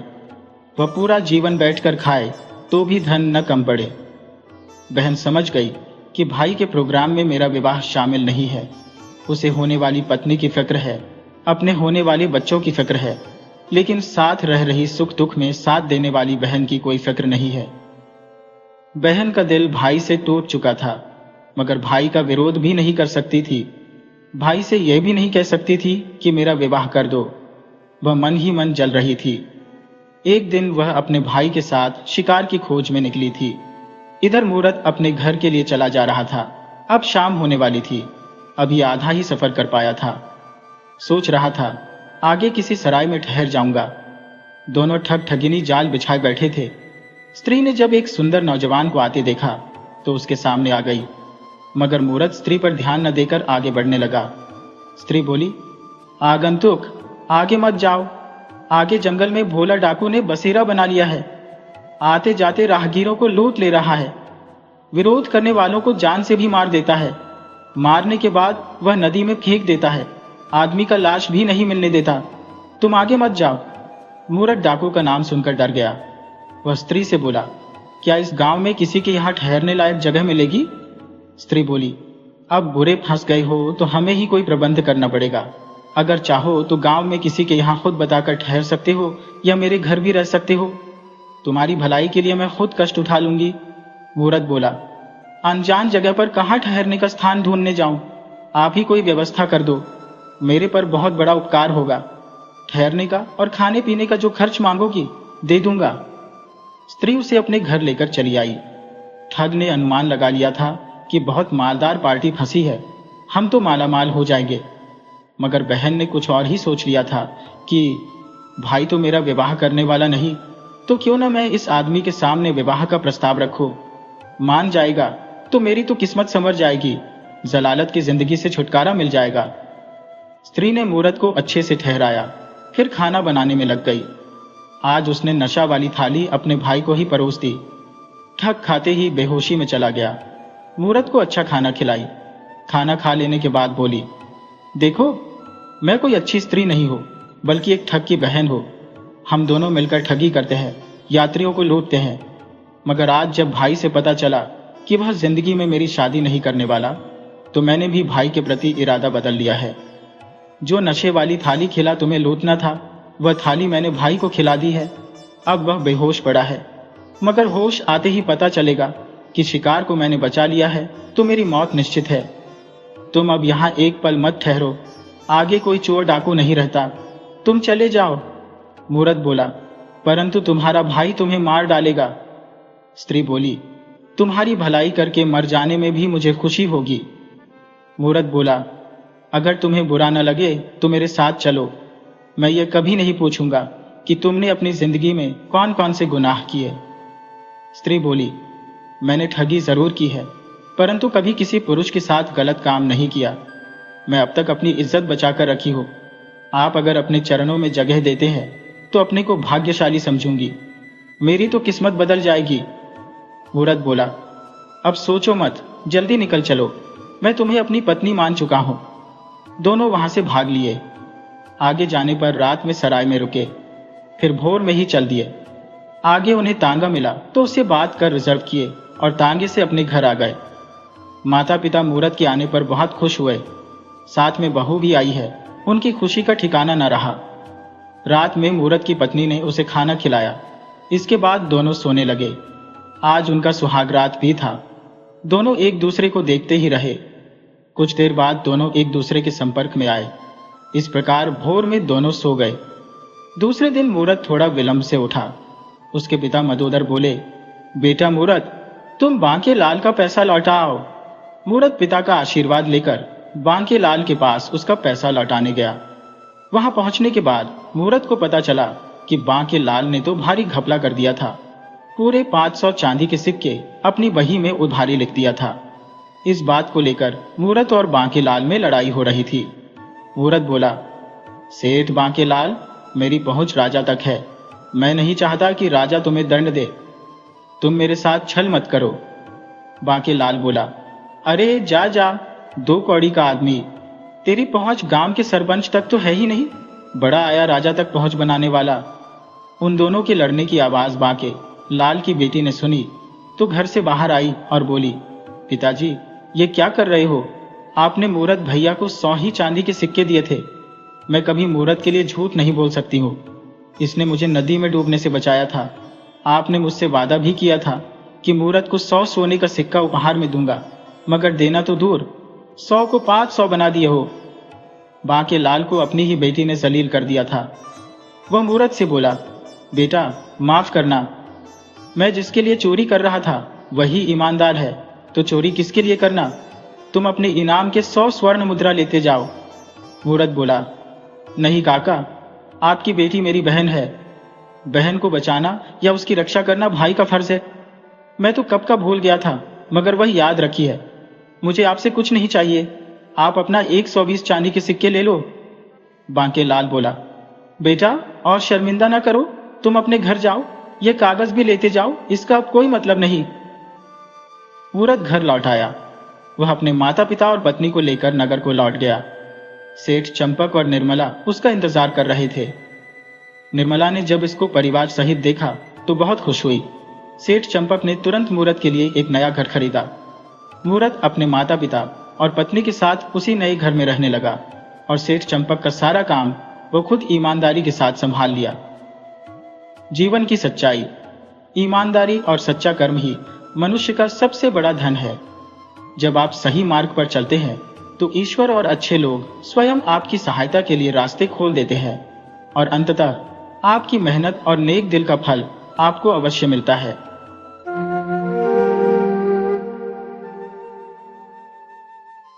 बहुत समय पहले की बात है। एक समृद्ध नगर था जिसका नाम था भानपुर। यहाँ के राजा थे भैरवनाथ। वे नव युवक थे। उनका प्रताप चारों दिशाओं में फैला हुआ था और उनकी वीरता की गाथाएं गांव गांव में सुनाई देती थी। महाराज भैरवनाथ अपनी प्रजा का ध्यान किसी पिता की तरह रखते थे और उनका हर फैसला प्रजा की भलाई के लिए ही होता था। प्रजा भी अपने राजा पर प्राण न्यौछावर करने को तैयार रहती थी। पर देखिए नियति का कैसा खेल। इस प्रतापी राजा की एक बहुत बड़ी कमजोरी थी। उनका मन बड़ा लोभी था।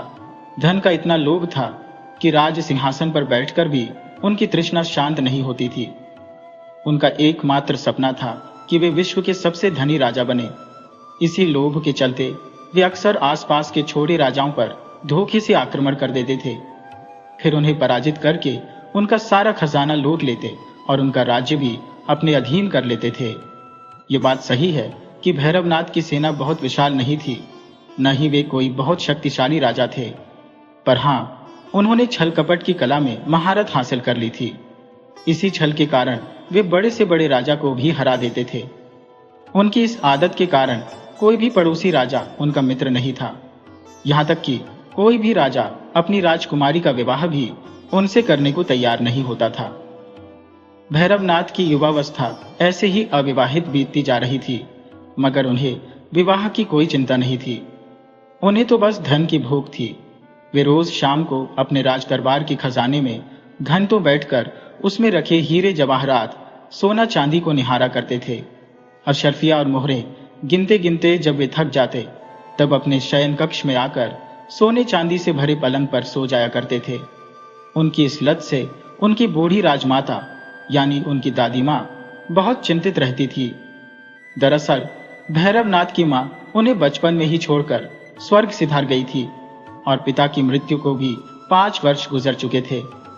अब उनके जीवन में राजमाता ही उनका एकमात्र सहारा थी। एक दिन राजमाता ने उन्हें बड़े प्रेम से समझाया, मेरे बच्चे, अब तू धन का यह लोभ त्याग दे और किसी राजकुमारी से विवाह कर ले। तेरी उम्र निकली जा रही है। मनुष्यों की जवानी दिन के उजाले जैसी है।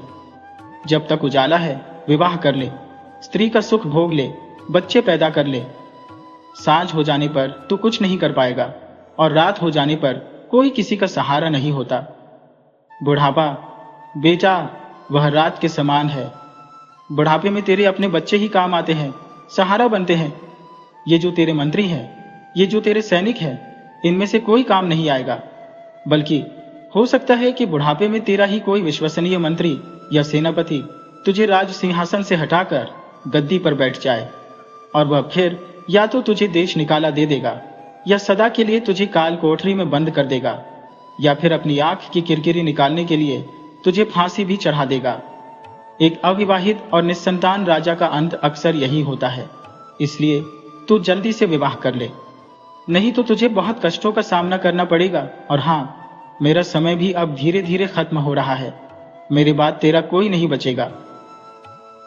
राजमाता की बात सुनकर राजा भैरवनाथ चिंतित हो गए।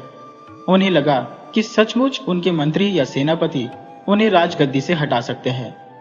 अगले ही दिन उन्होंने अपने प्रधान अमात्य मंत्री को राज दरबार में आदेश दिया, हे अमात्य, तुम तुरंत मेरे लिए एक राजकुमारी का प्रबंध करो, मुझे उससे विवाह करना है।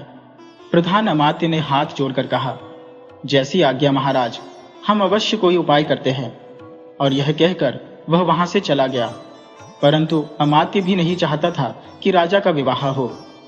राजा के साथ रहते रहते उसका स्वभाव भी राजा जैसा लोभी हो गया था। प्रधान अमात्य इधर उधर कुछ समय बिताने के बाद राज दरबार में पहुंचा। उसका चेहरा उतरा हुआ था, जैसे किसी ने उसकी जान ही निकाल ली हो।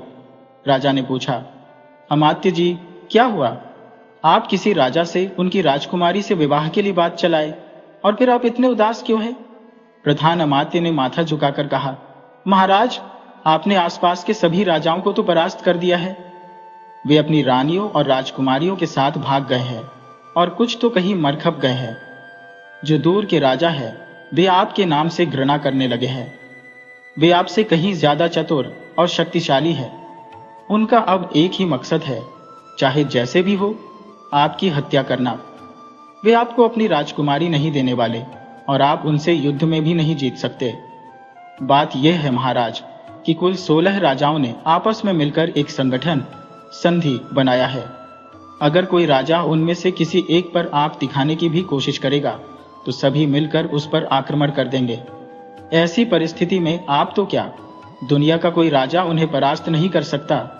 इसलिए मेरी आपसे प्रार्थना है कि इस स्थिति में आप अपनी प्रजा में से ही किसी साधारण स्त्री से विवाह कर लीजिए। राजा क्रोधित होकर बोले, अमात्य, तुम पागल तो नहीं हो गए? अरे, इस राज्य पर हमारा साम्राज्य 12 पीढ़ियों से चला आ रहा है, परंतु हमारे वंश में किसी ने भी किसी साधारण स्त्री से विवाह नहीं किया। राजकुमारियां ही रानी बनती आई है। प्रधान अमात्य ने बड़ी विनम्रता से कहा, महाराज, राजकुमारियां भी तो स्त्री ही होती है। साधारण स्त्री और एक राजकुमारी में सिर्फ वस्त्रों और आभूषणों का ही अंतर होता है। अगर सुंदर वस्त्र और आभूषण पहना दिए जाए तो हर स्त्री राजकुमारी ही है। साधारण स्त्री की कोई पूछ नहीं होती। ये बात सही है, पर अब कोई उपाय भी तो नहीं है। राजा ने कठोर स्वर में कहा, अमात्य, बकवास बंद करो और कहीं से भी किसी राजकुमारी का प्रबंध करो। प्रधान अमात्य समझ गया कि राजा अपनी जिद से पीछे नहीं हटने वाले, तो उसने सोचा कि कुछ दिनों के लिए राजा को आश्वासन दे देना ही ठीक रहेगा। इसके बाद फिर घूम फिर कर आऊंगा और राजा को कोई मनगढ़ंत कहानी सुना दूंगा। इस ससुरे का विवाह जीते जी नहीं होने दूंगा। अमात्य ने कहा, ठीक है महाराज, मैं पुनः प्रयास करता हूं। इसमें थोड़ा ज्यादा समय लग सकता है, इसलिए हमें 6 माह का समय दीजिए। राजा ने कहा, ठीक है, तुम्हें समय दिया जाता है, जाओ, मगर इस बार अपना मनहूस चेहरा मत लेकर आना। प्रधान अमात्य वहां से चला गया। उसे गए हुए कई महीने बीत गए। वह आराम से राजकीय खर्च पर भ्रमण कर मौज काट रहा था। इसी बीच एक दिन नगर से कुछ बड़े व्यापारी राज दरबार में आए और राजा से बताया, महाराज, कोई शातिर चोर आए दिन नगर में चोरियां कर रहा है। वह बड़े बड़े व्यापारियों को ही निशाना बना रहा है और नगर की सुरक्षा में लगे सैनिक कुछ नहीं कर पा रहे। हम परेशान होकर आपके पास आए हैं। हम सब व्यापारी हैं, हमें सुरक्षा नहीं मिली तो हम लूट जाएंगे, अतः आप कोई उपाय करें महाराज। राजा ने उन्हें आश्वासन दिया, अवश्य, हम सुरक्षा का पूरा बंदोबस्त करेंगे और उस चोर को भी पकड़ेंगे जिसने सबके घरों में चोरियां की हैं। राजा ने अपने सैनिकों को आदेश दिया कि नगर में हो रही चोरियों को रोके और उस चोर का पता लगाकर उसे गिरफ्तार करें। राजा ने कहा, सभी को पता है कि हमारे नगर में चोरी करने वाले को फांसी दी जाती है, फिर भी इतना मनबड़ चोर कहां से आ गया जो नित्य चोरी कर रहा है। उसे मौत से भी डर नहीं, उसे हर हाल में कल तक गिरफ्तार करो। सैनिक राजा की आज्ञा पाकर चले गए। सेनापति ने नगर में बहुत कठोर सुरक्षा पहरा लगा दिया। सैनिक रात भर पहरा देते रहे। सुबह में सबने राहत की सांस ली कि चलो आज चोरी नहीं हुई, परंतु तभी एक सेठ विलाप करते हुए राज दरबार में आया और राजा से बताया, महाराज, मैं लूट गया, बर्बाद हो गया। राजा ने कहा, व्यापारी, शांत हो जाओ और इत्मीनान से अपनी बात कहो, क्या हुआ है तुम्हारे साथ? तब उसने बताया, महाराज, मेरे घर में चोरी नहीं, डकैती हुई है और उसे चोर ने नहीं बल्कि आपके सैनिकों ने किया है। चोर कोई दूसरा नहीं, आपके सैनिक ही हैं। राजा यह सुनकर आश्चर्यचकित रह गए। उन्होंने कहा, मैं इसे हरगिज बर्दाश्त नहीं कर सकता। रक्षक भक्षक कैसे हो सकते हैं? राजा ने सेनापति को आदेश दिया कि पता लगाओ कि किस सैनिक की देखरेख इस सेठ के घर के पास लगी थी। उसे गिरफ्तार कर काल कोठरी में डाल दो। सेनापति ने पता लगाकर 2 सैनिकों को गिरफ्तार करा लिया। वे सैनिक सफाई देते रहे कि महाराज, हमने चोरियां नहीं की है, मगर राजा ने उनकी एक न सुनी और उन्हें काल कोठरी में डलवा दिया। फिर दूसरे दिन 2 सेठ रोते हुए राज दरबार आ पहुंचे और राजा से गुहार लगाई, महाराज, हम लूट गए, बर्बाद हो गए, आप हमें बचा लो। आज तो आपके सेनापति ने ही हमें लूट लिया है। ये सुनकर राजा का माथा ठनक गया। ससुरा, सेनापति ही घर का भेदी है। यह सेनापति ही तो कोई षड्यंत्र नहीं कर रहा। राजा ने सेनापति को भी गिरफ्तार करा लिया तथा खुद सेना का कमान संभाल लिया। रात में खुद पहरेदारी का निरीक्षण करने और चोर का पता लगाने के लिए निकले। वह रात भर सख्ती से पहरेदारी का निरीक्षण करते रहे। उन्हें सुबह में पूरा विश्वास हो गया कि आज की रात किसी के घर में चोरी नहीं हुई है। मगर जब वह राजमहल आए तो 2 आदमी राजमाता से गुहार लगा रहे थे कि राजमाता, हम आपके नगर से अब जा रहे हैं। हम उस नगर में नहीं रह सकते जहां का राजा स्वयं प्रजा को लूटता हो। आज राजा ने हमारे घरों में चोरियां की है। राजा में धन का लोभ इस कदर बढ़ गया है कि वह अपनी ही प्रजा को लूटने लगा है। राजमाता को भी लगने लगा कि अवश्य ही यह राजा का काम है। सचमुच राजाओं को लूटते लूटते अब प्रजा को ही लूटने लगा है। राजमाता ने व्यापारियों को बताया, सेठों, तुम लोगों को कहीं जाने की जरूरत नहीं है। तुम लोगों का जितना धन लूटा गया है उतना राजकोष से तुम्हें मिल जाएगा। व्यापारी लौट गए तो राजमाता ने राजा को बहुत फटकार लगाई। राजा अपनी दादी से सफाई देता रहा, परंतु राजमाता ने उनकी कोई बात नहीं सुनी और राजा से बोली, तुम राज सिंहासन पर बैठने के काबिल नहीं हो। तू अगर निर्दोष है तो पहले तुम्हें मेरे सामने सिद्ध करना होगा कि चोर तुम नहीं हो। तुम्हें 1 हफ्ते की मोहलत देती हो। तुम खुद को निर्दोष साबित करो, वरना तुम्हें भी काल कोठरी में बंद कर दूंगी। राजा बहुत मुश्किल में फंस गए। उन्हें अब समझ आ रहा था कि न तो काल कोठरी में बंद सैनिक चोर है, न ही उनका सेनापति, बल्कि चोर कोई दूसरा ही है, और वह बहुत शातिर है। वह बार बार भेष बदलकर चोरी कर रहा है। राजा ने भी रात में अपना भेष बदल लिया और चोर का पता लगाने के लिए नगर से बाहर के रास्ते पर छुप गए। उन्हें शक था कि चोर कोई नगर का आदमी नहीं हो सकता। वह अवश्य ही बाहर से आता है, शायद जंगल से आता है। तो राजा छुप कर बैठा रहा। उसने देखा कि एक नौजवान राजकुमार का रूप धारण कर नगर की तरफ चला आ रहा है। राजा उसके पीछे लग गए। वह छुपते छुपाते आगे बढ़ने लगा। राजा भी उसका पीछा करने लगा, मगर चोर बहुत चतुर था। उसने देख लिया कि कोई मेरा पीछा कर रहा है, तो वह वहीं ठहर गया और राजा को पास आते ही रौब जमाते हुए बोला, अच्छा, तो तुम ही वह चोर हो जो नगर में चोरियां करते हो? राजा ने तुरंत अपनी चाल बदल दी। उन्होंने कहा, अरे चुप रहो, सैनिक आसपास ही पहरा दे रहे हैं। तुम भी चोर, हम भी चोर, हम चोर चोर मौसेरे भाई हैं। तब वह राजकुमार बोला, तुम मुझे चोर कैसे कह सकते हो? राजा कोई मूर्ख नहीं था। उन्होंने दूर की फेंकी, बोले, मैं तुम्हें 1 हफ्ते से चोरियां करते और फिर लौटते हुए देखा है। मैं तुम्हारी बहादुरी पर कायल हूं, तो आज सोचा कि तुम्हारे साथ मिलकर चोरी करो। आज तक तो छोटी मोटी चोरी करता रहा, परंतु तुम इजाजत दो तो साथ चलो और मैं भी बड़ी माल पर हाथ साफ करूं। राजकुमार ने सोचा कि जब यह 1 हफ्ते से हमारी हर गतिविधि देख रहा है, तो इससे तो कुछ छुपा नहीं है। अगर इसे साथ ले जाने से इनकार कर दिया तो यह हमारे लिए ही खतरा हो सकता है। यह मुझे किसी भी वक्त पकड़वा सकता है। तब वह भेष बदले हुए राजा से बोला, भाई, अब तुम सब जान ही गए हो तो ठीक है, मेरे साथ ही चल, परंतु जो मैं कहूंगा वही करना। अलग से कोई चालाकी मत दिखाना, वरना तुम खुद तो फंसोगे ही, मुझे भी मुसीबत में डाल दोगे। दोनों बचते बचाते नगर में प्रवेश कर गए। राजकुमार एक सेठ के घर में पिछले दरवाजे से घुस गया। साथ में राजा भी था। उस राजकुमार ने अपनी तलवार के बल पर पहले सेठ को जगाया। सेठ से ही उसकी तिजोरी खुलवाई, सेठ से ही आभूषण और मोहरें थैला में भरवाया और उसे राजा के सिर पर रख दिया और चलने को कहा। राजा थैला लेकर सेठ के घर से बाहर निकल गए। राजकुमार सेठ को चुपचाप सोने को बोलकर और धमकाकर आया कि सेठ, अगर शोर मचाया तो तेरे आंखों के सामने तुम्हारे बच्चे मारे जाएंगे, फिर पत्नी मारी जाएगी, उसके बाद तुम मारे जाओगे। सेठ डर के मारे आंख बंद कर सो गया। तब राजकुमार राजा के पीछे पीछे चलने लगा और राजा को तलवार के बल पर अपने साथ ले जाने लगा। राजा ने कहा, देखो, तुम बड़ी मूर्खता कर रहे हो, तलवार को म्यान में रख लो। तुम्हें पता है राजा के सैनिक चप्पे चप्पे पर पहरा दे रहे हैं। किसी की नजर पड़ गई तो मुफ्त में मारे जाओगे और मुझे भी मरवा दोगे। मैं यह जानता कि तुम इतने बड़े मूर्ख हो तो तुम्हारे साथ आता ही नहीं। राजकुमार ने अपनी तलवार तुरंत म्यान में रखी और बोला, अरे, तुम आज से मेरे मित्र हो, मैं तुम्हारी कुछ सलाह जरूर मानूंगा। राजा को तो बस इसी मौके की तलाश थी। उसने अपनी तलवार निकाल राजकुमार की गर्दन पर रख दी। राजकुमार बोला, यह क्या? यह तो धोखा है। राजा ने मुंह से सीटी बजा दी। उनकी सीटी सुनते ही कई सैनिकों ने राजकुमार को घेर लिया और बंदी बना लिया। तब राजा ने राजकुमार से बताया, मैं इस राज्य का राजा भैरवनाथ हूं। तुम कई महीने से हमारी प्रजा को लूट रहे थे। तुम्हारी वजह से मैं घोर संकट में फंस गया। मेरे हाथ से राजकाज निकलते निकलते बचा है। तुम्हारी वजह से हमारा सेनापति ही काल कोठरी में बंद है, कई सैनिक बंद हैं, परंतु आज तुम्हें फांसी चढ़ाकर सारा लफड़ा ही खत्म कर दूंगा।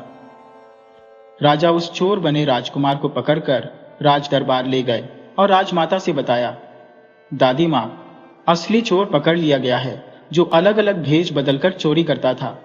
उसे मैंने खुद गिरफ्तार कर लिया है और उसे आज राज दरबार की कार्रवाई शुरू होते ही फांसी पर चढ़ा दिया जाएगा। प्रजा अब चैन की नींद सो सकेगी। राज दरबार में कार्रवाई शुरू हुई तो राजकुमार बने चोर अपनी सफाई में राजा से कुछ कहना चाह रहा था, परंतु राजा ने उसकी कोई बात सुनने से इनकार कर दिया और जल्लादों से कहा कि इसे तुरंत फांसी चढ़ा दो। तब आखिरी बार चोर ने राजा से कहा कि महाराज, मरने से पहले हर मुजरिम की आखिरी इच्छा पूरी की जाती है, अतः आप भी मेरी एक इच्छा पूरी कर दें। राजा ने कहा, हाँ, हम यह इच्छा जरूर पूरी कर देंगे, परंतु तुम्हें राज दरबार में ही अपनी इच्छा अनुसार खाने, पहनने या किसी से बात करने की अनुमति होगी। तब चोर बोला, मैं भी बाहर की कोई मांग नहीं कर रहा। मुझे खाने, पीने और पहनने का भी शौक नहीं। मैं सिर्फ 5 मिनट राजमाता से बात करना चाहती हूँ। राजा बोले, चाहती हो? इसका क्या मतलब? तुम स्त्री हो? तब खुद को संभालते हुए चोर बोला, नहीं महाराज, फांसी के डर से जुबान फिसल गई थी। आप मुझे राजमाता से मिलने की अनुमति दें। राजा बोले, हाँ, यह तुम्हारी इच्छा जरूर पूरी की जाएगी, लेकिन तुम सिर्फ 5 मिनट ही बात कर सकोगे। चोर को राजमाता के कक्ष में छोड़ दिया गया तो चोर बोला, माता, मैं आपसे अकेले में बात करना चाहता हूं। राजमाता ने उसके हाव भाव और कोमल हाथ देखकर पहचान लिया कि यह एक स्त्री है जो पुरुष का भेष धारण कर ली है। राजमाता ने अपने कक्ष का दरवाजा खुद बंद कर लिया और बोली, तुम अपनी बात कह सकती हो। मैं जानती हो तुम कोई पुरुष नहीं बल्कि एक लड़की हो।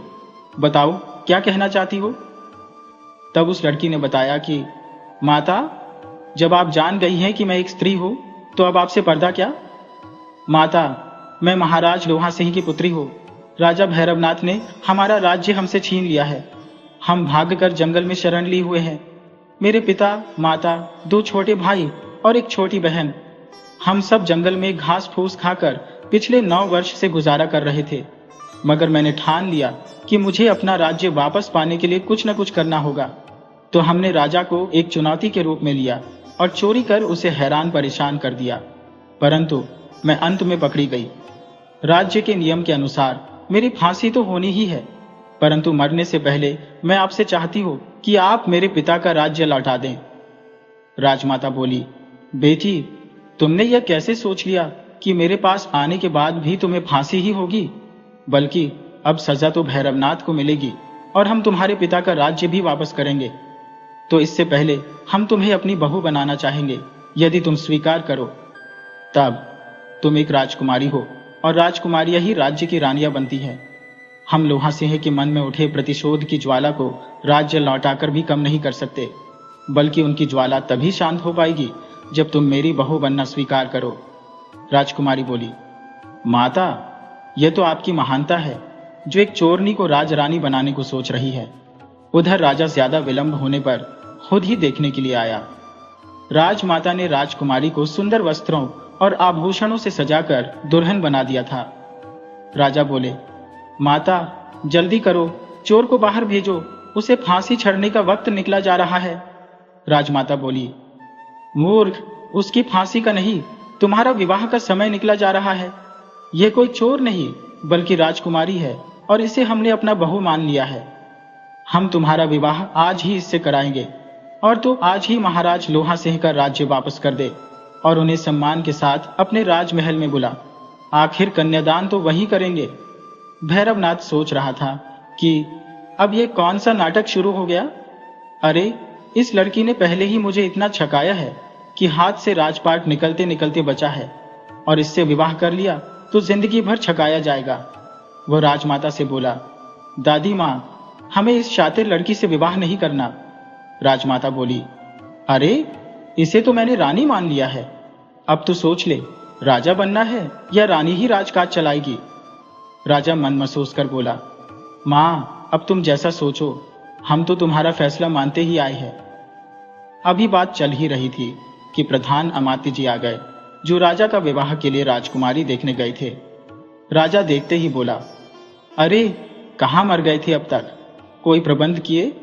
प्रधान अमात्य बोला, राजन, मैं तो कहीं गया ही नहीं था। मुझे पता था रानी माँ हाथी के लिए हाथी वाला ही ढूंढ लेंगी। मंत्री की बात सुन राजा तो मौन था, परंतु राजमाता और राजकुमारी दोनों हंस पड़ी। इस प्रकार राजा भैरवनाथ का विवाह राजकुमारी कुसुमा से हो गया। वह राज्य रानी बनते ही राजा के लिए काफी सौभाग्यशाली साबित हुई। उन्होंने अपनी बुद्धि बल का खूब प्रयोग किया। सभी पराजित राजाओं का राज्य तो लौटा दिया, परंतु सेना का संचालन अपने हाथ में रखा। इस प्रकार राजा राज्य पाकर भी भैरवनाथ के अधीन थे। इस प्रकार राजा रानी आनंद से रहने लगे और राज्य में धर्म और न्याय का पालन होने लगा। यह कहानी हमें बताती है कि लोभ का परिणाम अंत में कैसा होता है और एक बुद्धिमान स्त्री किसी भी राज्य को संकट से उबार सकती है। अगर आपको हमारी कहानी अच्छी लगी हो तो हमारे चैनल KTV स्टोरी को सब्सक्राइब करें, लाइक करें और कमेंट बॉक्स में राधे राधे जरूर लिखें। आपसे पुनः मिलते हैं एक नई वीडियो के साथ। तब तक के लिए आपको और आपके पूरे परिवार को राधे राधे।